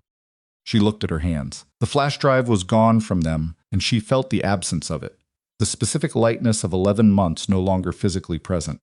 She thought about whether she felt relief. She didn't know yet. Ms. Vale Garrett, turning from the window, one more thing. The secondary source you mentioned. The copy of the evidence. She looked at him. I need to know it's secure, he said. If Crowe's people have already moved on it, her phone buzzed. She looked at the screen. A text from an unknown number, a new one, not any of the ones from this morning. It said, output complete. Cipher attached. You have 3 copies now. Jin, he'd finished. She looked at Garrett. It's secure, she said. Garrett held her gaze for a moment. Then he nodded. All right, he said then. Here's what happens next. He came back to the table and put both hands on it and looked at them both. In approximately 15 minutes, Crowe is going to realize his timeline is gone. Not delayed gone. When that happens, he will do one of 2 things. He'll cut losses and go dark, which means he survives, but loses his entire network in this city. Or he'll try to recover the evidence before we can process it. He can't recover it, she said. There are 3 copies. He doesn't know that, Garrett said. He thinks you have one. He thinks his people took the hard drive and that the flash drive is the last piece. She understood where he was going. You want him to come after it, she said. I want him to make a move that puts him in a room I can see, Garrett said. Right now he's insulated. He manages from distance. He's been insulated for 15 years. If he believes the last copy of the evidence is in this building. He comes here, Kade said. Or he sends someone I can identify, Garrett said. Either way, he steps out of the insulation. She looked at the table where the flash drive had been. You'd use me as bait, she said. Not accusatory, just naming it. I'd use the evidence as bait, Garrett said. You wouldn't need to be present. But Crowe has to believe I'm still holding it, she said. He has to believe I haven't handed it over yet. Yes, Garrett said. So I need to tell him I'm coming, she said. The address he sent. His building. If you call him now, Garrett said, and tell him you've reconsidered, that you want to talk, that you'll bring the flash drive to his address at 11 o'clock. That gives us 40 minutes to set the perimeter. She looked at Kade. Kade looked at her. Your sister will be clear before 11, Garrett said. My people are moving now. She sat with it. The flash drive was gone from her hand. The cipher was in Garrett's head and Jin's output file. The case that she had built in 11 months of careful solitary work was in a federal agent's hands on the 7th floor of a forgettable building and was going to do the thing she'd built it to do. And Silas Crowe was still insulated, still managing from distance, still patient in the particular way of men who had been patient for 15 years and believed that patience was a form of power nobody could take from them. She picked up her phone. She called the number Crowe had called her from. He answered on the second ring. "Elara," he said, warm, patient, as if the last 3 hours had been a minor inconvenience. "I'll come," she said. 11 o'clock, your building." A pause, shorter than she expected. "Good," he said. "Come alone, I will," she said. "And Elara." The warmth in his voice had a different quality now satisfied slightly. The quality of a man who believes he has won. "Bring the drive." "I will," she said again. She ended the call. She set the phone on the table. Garrett was already moving, already speaking into a radio, already organizing the machinery of something much larger than a conference room on the 7th floor of a forgettable building. She looked at Kade. He was looking at her with that look again, the one she couldn't fully name, the one that lived between the things he said and the things he held back. "You're not going," he said. "No," she said, "but he thinks you are." "Yes," she said. "And when he figures out you're not—" Kade stopped. "He won't figure it out until he's already in the room," she said. "And by then, it won't matter what he figures out." "A beat and Marcus," Kade said. She looked at her phone. 15 minutes, Garrett had said. Her sister. She thought about Marcus sitting in her sister's kitchen with his particular patient warmth and his precise managed control of everything around him. The air, the temperature, the conversation, the exits. She thought about the recordings on her phone. His voice through a door left open by accident. She thought about the dress she was still wearing, and the borrowed jacket and the flash drive that was no longer in her shoe, and the long specific weight of 8 months of carrying something alone, and how that weight was gone now, replaced by something she didn't have a word for yet. Not lighter, not heavier, something different. Something that felt like the moment before the last move in a game you've been playing for a very long time. She picked up her phone and looked at the time, 10:22. She looked at the door Garrett had gone through. She looked at Kade. "Tell me your inside person Ray Cho where he'd go," she said. "When things fall apart." "Where does a man like that go?" "South Warehouse," Kade said. "It's familiar. It's the place he knows best and thinks I have the least visibility into. Because I let him think that." "You have visibility into it. Complete," Kade said. "Then we need to be there," she said. "Before 11. Before Crowe walks into Garrett's room. Before everything moves." "Why?" She looked at him. "Because Cho is the thread that connects Marcus to Crowe to your organization," she said. "And if Crowe goes down and Marcus goes down and Cho disappears, that thread disappears. And Cho knows enough about your operation that disappearing isn't the same as gone." Kade understood. He stood up. She stood up. They moved to the door. Outside the conference room, the hallway was busy now, people, moving with the particular purposeful energy of a plan in motion, a machinery coming online that had been waiting for exactly this for 22 months. She walked through it without slowing down. The elevator. The lobby, the street. The car was there. They got in. "South Warehouse," Kade said. His driver pulled out, and the city moved around them again, fast and indifferent and completely ordinary, on the surface of a morning that had been anything but. She looked at the time, 10:24. In 36 minutes, Silas Crowe would arrive at an address and walk into a room and find the thing he expected, or not the thing he expected, and whichever it was would start the end of something. In some number of minutes less than that, her sister would be clear. And in whatever time it took to get to the South Warehouse, she was going to be in a room with a man who had connected all the wrong things for 18 months and who was about to learn what happened when everything he'd built on someone else's blind spots stopped being invisible. She had the recordings on her phone. She had Kade beside her. She had nothing else, and for the first time since 11:51 p. The night before, when she pushed through the door at Holloway's with her hands shaking and her voice steady, that felt like enough. The South Warehouse was a 20-minute drive that Kade's driver made in 14. Elara didn't ask him to hurry. He just did. The building was on the industrial edge of the Port District, a neighborhood that smelled like salt water and diesel, and the particular cold of concrete that never fully warmed up, regardless of what the season was doing. The warehouse itself was 3 stories of corrugated steel, with loading bays on the south face and a row of high windows along the east wall that had been painted over from the inside at some point and never cleared.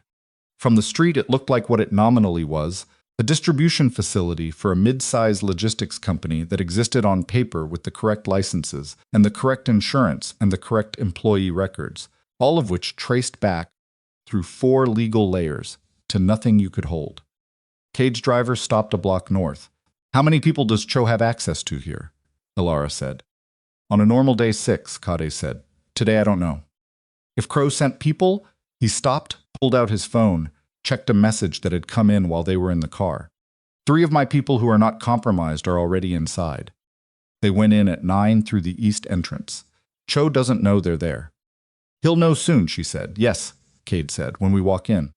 She looked at the building, the loading bays, the painted-over windows. "Is he armed?" she said. "Cho?" He paused. "He's not a physical person. He's an organizer. But yes, probably." "Are we?" Kade looked at her without answering, which was its own answer.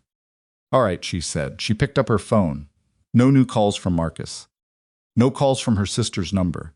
She sent her sister a text. "Are you okay? Can you text back?" She put the phone in her jacket pocket and looked at Kade. "Let's go," she said. They got out of the car. The east entrance was a standard commercial door set into the side of the building. Nothing marked, nothing notable, the kind of door you wouldn't look at twice if you were walking past. Kade knocked twice, paused, knocked once. The door opened from the inside. The man who opened it was compact and expressionless, and looked at Kade and then at Elara, and stepped back to let them in without saying anything. Inside was the working interior of a warehouse, concrete floors, metal shelving units running in rows, a forklift parked near the center bay, the cold ambient smell of industrial space. The lighting was functional high overhead fluorescents, some working, some not. At the far end, the loading bay doors were closed. The space felt larger than it should have. Kade spoke briefly to the man who'd let them in. She caught pieces of it. Which floor? Which section? Who's with him? The man answered. "Second level. East corner office. 2 people. Kade looked at her. "He's upstairs," he said. "I heard," she said. "I need you to stay." "I'm coming with you," she said. He looked at her. She looked back. He didn't argue. They went to the metal staircase along the east wall. Kade went first, not because she needed him to, but because the geometry of the staircase made it logical, and they both understood that without discussing it. 2 of his people followed at a measured distance behind her. The second level was a mezzanine walkway, overlooking the warehouse floor, with 3 enclosed offices built into the east wall. Old construction. The kind of office build-out that had been added after the fact by someone who needed privacies inside a large open space, and had done it practically rather than elegantly. Plywood and drywall and hollow-core doors, with the particular impermanence of things built by people who didn't plan to be anywhere long enough to care about quality. The office at the far end had a light on. She could hear, as they got closer, the specific acoustic of someone on a phone call low, staccato, the rhythm of a conversation trying to process something that wasn't processing. Kade stopped outside the door. He looked at her once. She nodded, opened the door. Ray Cho was behind a desk that was really just a folding table with a laptop and a phone, and 2 empty coffee cups. He was on the phone when the door opened, and he looked up and his face did several things in rapid sequence recognition, calculation, the specific tightening of a man who has been caught in the middle of something and is already trying to determine the exit. He lowered the phone. He didn't stand up. "Kade," he said. "Ray," Kade said. The man who'd been in the room with Cho standing near the window, large, uncomfortable-looking, put his hand inside his jacket. One of Kade's people, directly behind Elara, said, "Don't." The man by the window took his hand out slowly, empty. Kade came in and stood in the middle of the room. Elara came in behind him and stood to his right. The 2 people with them stayed in the doorway. Cho looked at Elara. He had the look of someone encountering a piece of information that didn't fit the model he'd been working from. She was not what he expected to see in this room. She could tell by the specific quality of his recalibration. "I don't know you," he said to her. "You know about me," she said. He looked back at Kade. "How long?" Kade said. It wasn't a question exactly. It was the beginning of an accounting. Cho sat back. He had the quality of someone who had practiced this, the readiness for exactly this conversation, the preloaded version of it. She recognized it. She'd seen it in Marcus. The performance of a man who has been caught and has decided that the most useful thing left is to manage how much the catching costs. 4 months, Cho said. The Baltimore connection, Kade said. Crowe knew you from before. We knew each other, Cho said. When you absorbed the network, I thought it was over. Then Crowe reached out 18 months ago. He said he had a client who needed a connection point. Someone who could see both sides of a financial channel. Marcus Rook, Elara said. Cho looked at her again. Yes, you introduced them, she said. Marcus needed a facilitator. Crowe needed someone who could confirm the channel was clear. You were the bridge. I was the introduction, Cho said. I didn't run anything for them. For 18 months, she said. You were the introduction for 18 months. I was paid for the introduction, Cho said. That's all. And 4 months ago, Kade said, you started feeding Crowe information about my operations. Cho's jaw tightened. The first crack in the managed surface. He had leverage, Cho said. What leverage, Kade said. Baltimore, Cho said. Something I did before you. He'd kept it. He told me if I didn't, he stopped. Pressed his lips together. He told you if you didn't cooperate, he'd give it to me, Kade said. Yes.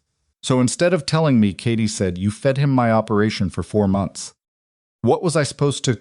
You were supposed to tell me, Kade said. Flat, entirely flat. The room was quiet. Cho looked at his laptop screen. Then at the 2 empty coffee cups, the small displacement activity of a man who needs somewhere to put his eyes that isn't the person he's failed. The 3 events, Elara said. Cho looked at her. The transfers from Marcus to Crowe that corresponded to 3 events reported as accidents, she said. Do you know what those events were? The silence that followed was a different kind. Heavier. I know one, he said finally. Which one? The Mercer incident, he said. 14 months ago. A man named Doyle Mercer. He was a financial auditor who had started looking into one of Marcus's holding companies. She had Doyle Mercer in her files, one of the 3.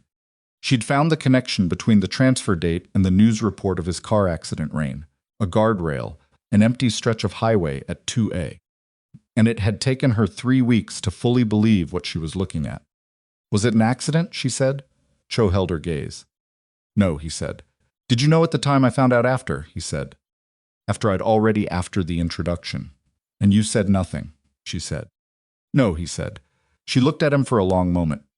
The man who had sat on the origin point of all of it, the connection between Marcus and Crowe, the channel through which money moved toward things reported as accidents, the leak inside Kade's organization for 18 months, who had known about Doyle Mercer after the fact and said nothing. She didn't have a speech for this. She didn't have anger organized into words. What she had was a specific cold clarity, the same one she'd had since the hotel room, since she'd started writing on the notepad, and it told her that Ray Cho was not the point. He was infrastructure. He was a bridge, and bridges didn't need speeches. Her phone buzzed.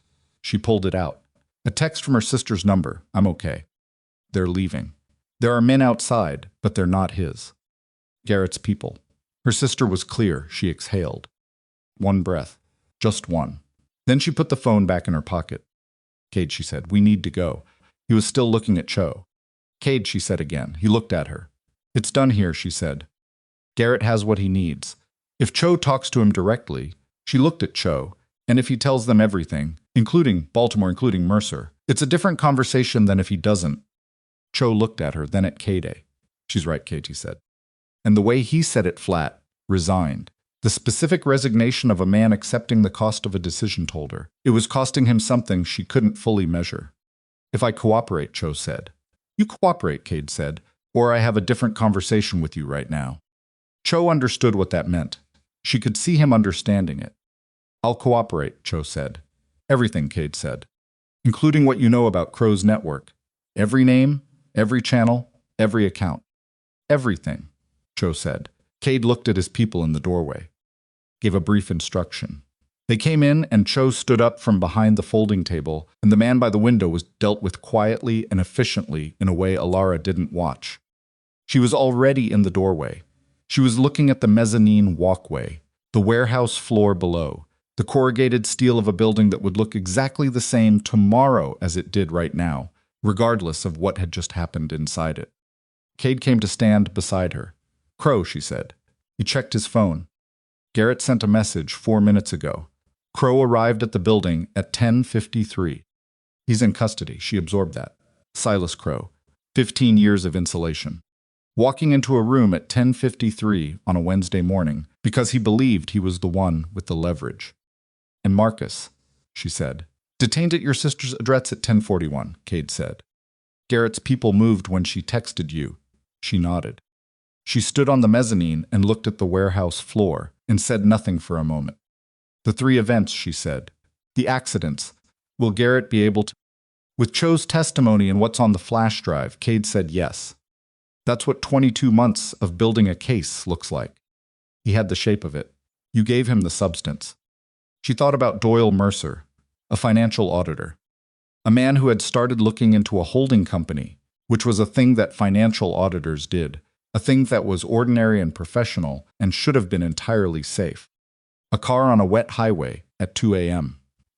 She thought about the other 2 events she had in her files that she hadn't named to Garrett yet. She had a meeting scheduled for that afternoon.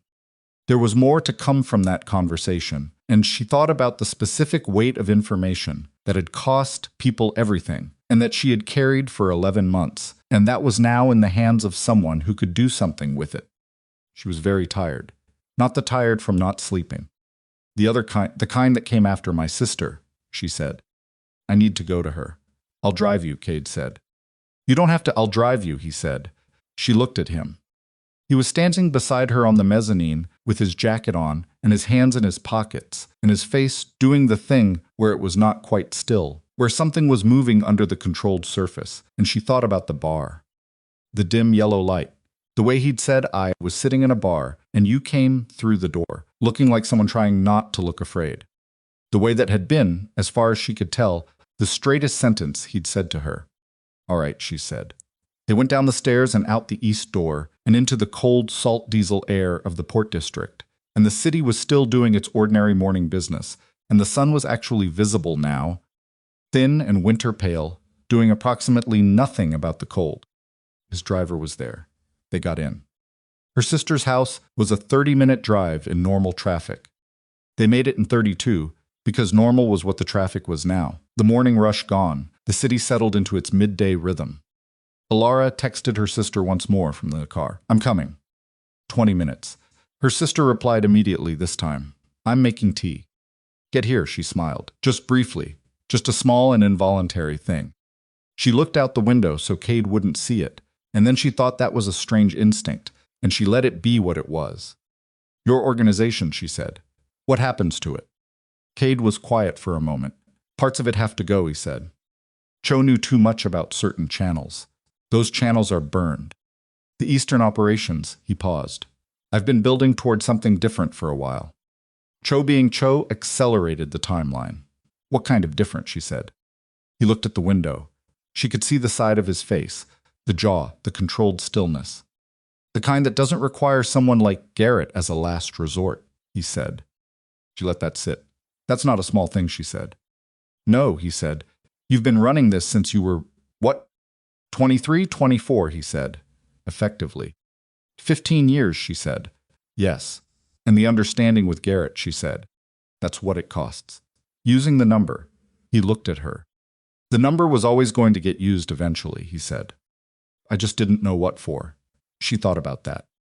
The 3 years of an unused number.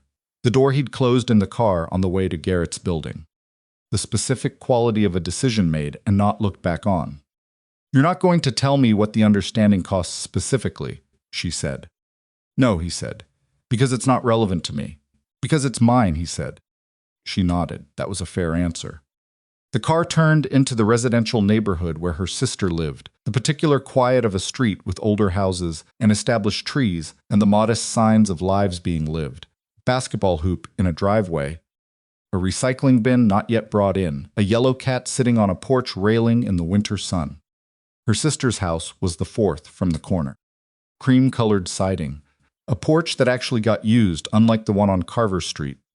There were no dark sedans on the block, no SUVs with men in them. The street looked like what it was. "You can drop me here," she said. The car stopped. She didn't get out immediately. She sat for a moment. The recording's on your phone, Kade said. Garrett will need those. I know, she said. I have a meeting with him this afternoon. Do you have a lawyer yet? I have an appointment Thursday, she said. Under a different name. Use your own name, he said. You don't need to hide anymore. She looked at that sentence for a moment. Turned it over. No, she said, I don't. She opened the car door. Kade, she said. He looked at her. Thank you, she said. And this time it didn't come out clipped. It came out the way she meant it, plain and full, and without the edges that exhaustion and fear put on everything the night before. He held her gaze. You built the thing that ended it, he said. 11 months. Alone, I didn't finish it alone, she said. No, he said, but you started it, and starting it was harder. She thought about the kitchen counter and the open laptop and the number she'd memorized before the shower turned off, and how that single moment, that one involuntary lean toward information she hadn't looked for, had been the first thread of everything that followed. I was reaching for the coffee maker, she said. He looked at her. That's how it started, she said. I was just trying to get to the coffee maker. Something happened in his face, a genuine thing, unmanaged, the specific flicker of something that wasn't performance and wasn't professionalism, and was, she thought, as close to laughter as his face knew how to get. It lasted about a second. Then it was gone. She got out of the car. She heard the door close behind her. She walked up the front path. The Volvo stayed at the curb until she reached the porch steps. She knew without turning around she could feel it, and then she heard it pull away. The front door opened before she knocked. Her sister was there. 41 years old, shorter than Elara, with the same jaw and a different kind of eyes warmer, quicker to show what was in them. She was wearing a sweater and holding a mug of tea, and she looked at Elara with the specific look of someone who has been frightened, and is now angry about having been frightened, and is also relieved. Past the point where anger can really maintain itself. Come in, she said. Elara went in. The kitchen was exactly what her sister's kitchen always was, the particular warm disorder of a space that was used constantly and loved, if not organized. A kid's drawing on the refrigerator, a pile of mail on the counter, the tea kettle still steaming. Her sister put a mug in her hands without asking. Elara sat at the kitchen table. Her sister sat across from her. They were quiet for a moment.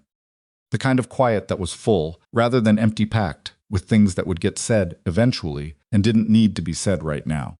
He sat there, her sister said. She gestured at the chair to her left. Right there. She stopped. He was so pleasant. That's what scared me.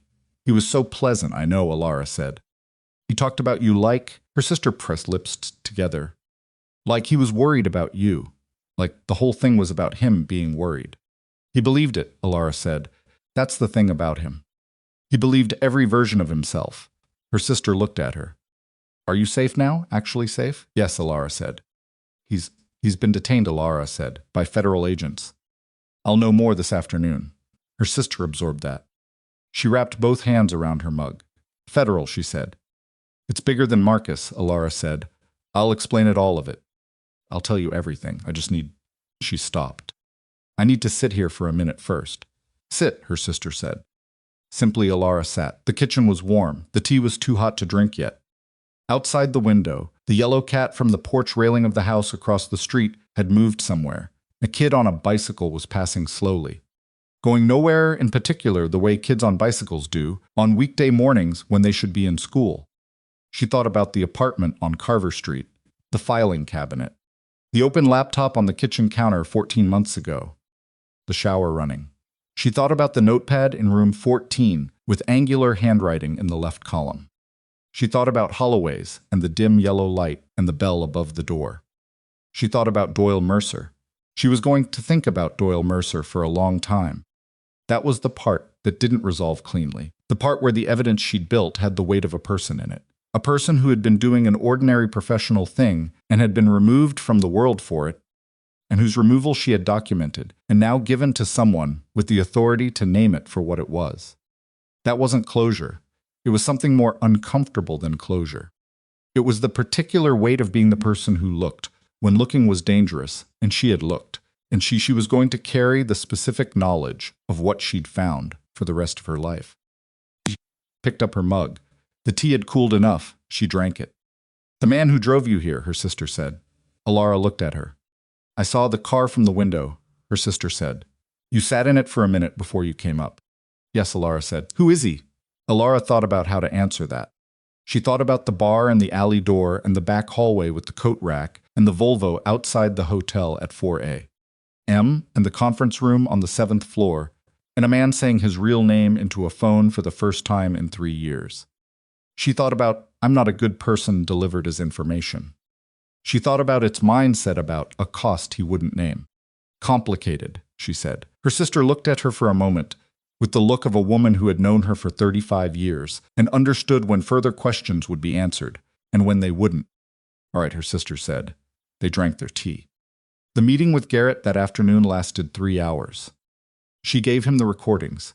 She gave him the names of the other 2 events, a woman named Petra Solis, a city council aide, and a man named Carver Hume, a shipping broker who had been about to testify in an unrelated case, and the corresponding transfer dates and the documentation she'd built around each one. She answered his questions with the same flat precision she'd used all morning, and when he asked questions she didn't know the answer to, she said so. Toward the end he said the cipher. Cho is confirming it decodes the communications accurately. I know it does, she said. I spent 3 months using it before I trusted what it was showing me. 6 months of communications fully decoded, Garrett said. He paused. That's significant. I know, she said. The hard drive that was taken, he said. Crowe's people have it. We'll recover it as part of the search, but the encryption scenes, they can't open it, she said. No, he said, they won't be able to. She nodded. Ms. Vale, Garrett said, near the end, when the formal part was over, and they were just 2 people sitting in a conference room that smelled like old carpet and institution. Why didn't you go to law enforcement directly? 8 months ago, when you started building this? She looked at him. Because I didn't know which law enforcement, she said. I didn't know who Marcus had reached. I didn't know how far Crowe's network extended into official channels. I had a partial picture, and I didn't trust a partial picture. And now? Now I have your name, she said, which I got from someone I have a specific reason to believe isn't reachable by Crowe. Garrett looked at her for a moment. The man who called me this morning. Yes, she said.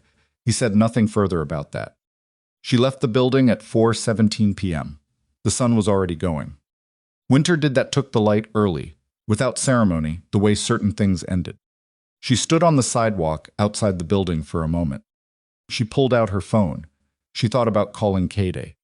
She looked at his number in her contacts. She'd put it there at some point. During the morning, she couldn't remember exactly when. She didn't call. She put the phone in her pocket and walked to the corner and hailed a cab. She didn't know where she was going.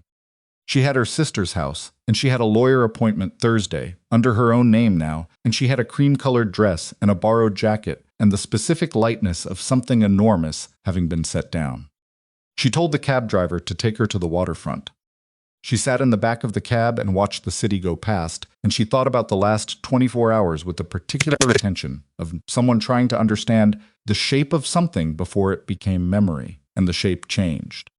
A bar, a stranger, a drive to a hotel, a phone call at 147A, a house on Carver Street with a gate that wasn't latched, a dry cleaner above which a man named Jin had finished in 30 minutes what he'd said would take 51, a conference room, and a name said out loud for the first time in 3 years.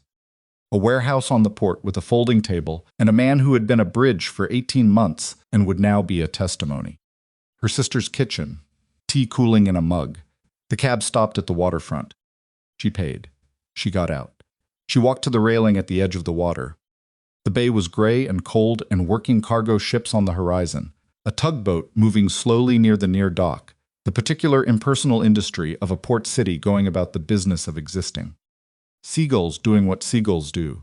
The air was cold enough that her breath was visible. She stood there for a while.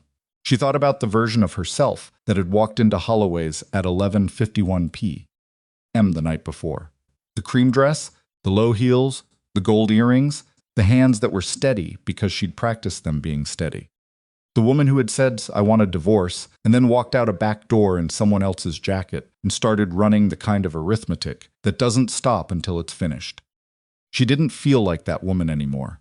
She didn't feel like the woman who'd lived in the house on Carver Street either, the careful one, The one who managed evidence and managed exits and managed the temperature of every room she walked into. She felt like something between them. Something that didn't have a name yet because it was too new. That was all right. Her phone buzzed. She pulled it out. A text from a number she now knew by heart. Cho gave a full statement. Garrett confirmed Crowe's custody is holding. Marcus has been formally charged 3 counts to start. More coming. She read it again. She typed back, "Thank you." 3 seconds. "You already said that." She almost smiled. Almost. She typed, "I know, I meant it again." A longer pause this time. Long enough that she looked up at the bay. The gray water, the cargo ships, the tugboat that had finished its slow crossing and was moving back the other way. Then, "How are you?" She looked at the question for a moment. The specific weight of it. 2 words, not performing, not managing, just asking. She typed, "I don't know yet, ask me in a week." A pause. All right. She put her phone in her pocket. She stood at the railing and breathed the cold salt air and looked at the gray water and thought about what a week looked like from here. The lawyer Thursday, the follow-up with Garrett, her sister's guest room with its narrow bed, and the quilt her sister had owned since college, the slow business of reconstructing a life from the parts you'd managed to keep. It wasn't going to be clean. None of it was going to be the way things looked in the version of the story, where everything resolved neatly. Marcus had been someone she'd loved, or something she'd mistaken for love. She wasn't sure yet which, and she thought the note being sore was actually honest, and that honesty was going to matter for a while. The house on Carver Street was going to have to be dealt with legally and practically, and she was going to have to walk back into it at some point with her own keys and face the particular archaeology of 4 years of shared space. The divorce was going to be a process. The federal case was going to require her participation for months. Doyle Mercer, Petra Solis, Carver Hume, those names were going to live in her. They already did. And Kade Yun complicated, not good by his own admission. 3 years of an Unter's number Kade Yun was somewhere in the city right now dealing with the cost of a decision she'd watched him make, and she didn't know what that cost looked like in full, and he wasn't going to tell her, and whether the distance between where she was and where he was would close or stay exactly where it was, she genuinely didn't know. She found she could hold that not knowing without it collapsing her. That was new. That was, she thought, the thing she hadn't had before. Not the evidence, not the cipher, not the recordings, not the encrypted drive. Those were tools. What she hadn't had was the capacity to stand in the middle of not knowing and stay upright. She had it now. The wind came off the water. She pulled the borrowed jacket tighter. She was still wearing it, the one from the coat rack at Holloway's, the one that smelled like motor oil and old coffee. She hadn't thought to leave it anywhere. She supposed it belonged to Jean, the retired plumber who owned the bar and believed people came to bars not for drinks, but for the feeling that other people had been there before them and survived whatever they were carrying. She was going to return it. She didn't know when. But she was going to go back to Holloway's and return the jacket and sit at the bar in whatever she was wearing by then and drink a club soda in the dim yellow light and be the person who had been there before, who had survived what she was carrying, who had left through the back door in someone else's jacket and not looked back. She was going to be the ordinary evidence of the thing that was possible. She turned from the railing. Behind her, the city was doing its ordinary late afternoon business, taxis, and pedestrians, and the particular noise of a city that had no idea what had happened inside it today and would continue not knowing, because most of what mattered happened in room sins that looked like nothing from the outside. She walked not toward anything specific, just away from the water, back into the city, into the ordinary texture of a Wednesday afternoon, in a place that was, for the first time in a long time, hers to move through without monitoring the distance to the exit. The gold earrings were still in her ears. Her mother had given them to her when she turned 32, at a small dinner at her mother's house with her sister and 2 friends, nothing big. The kind of thing that happened, and then became a specific and permanent warmth in the architecture of a life. She touched one of them, just briefly, just the tip of her finger against the small gold curve. Then she put her hand down and kept walking.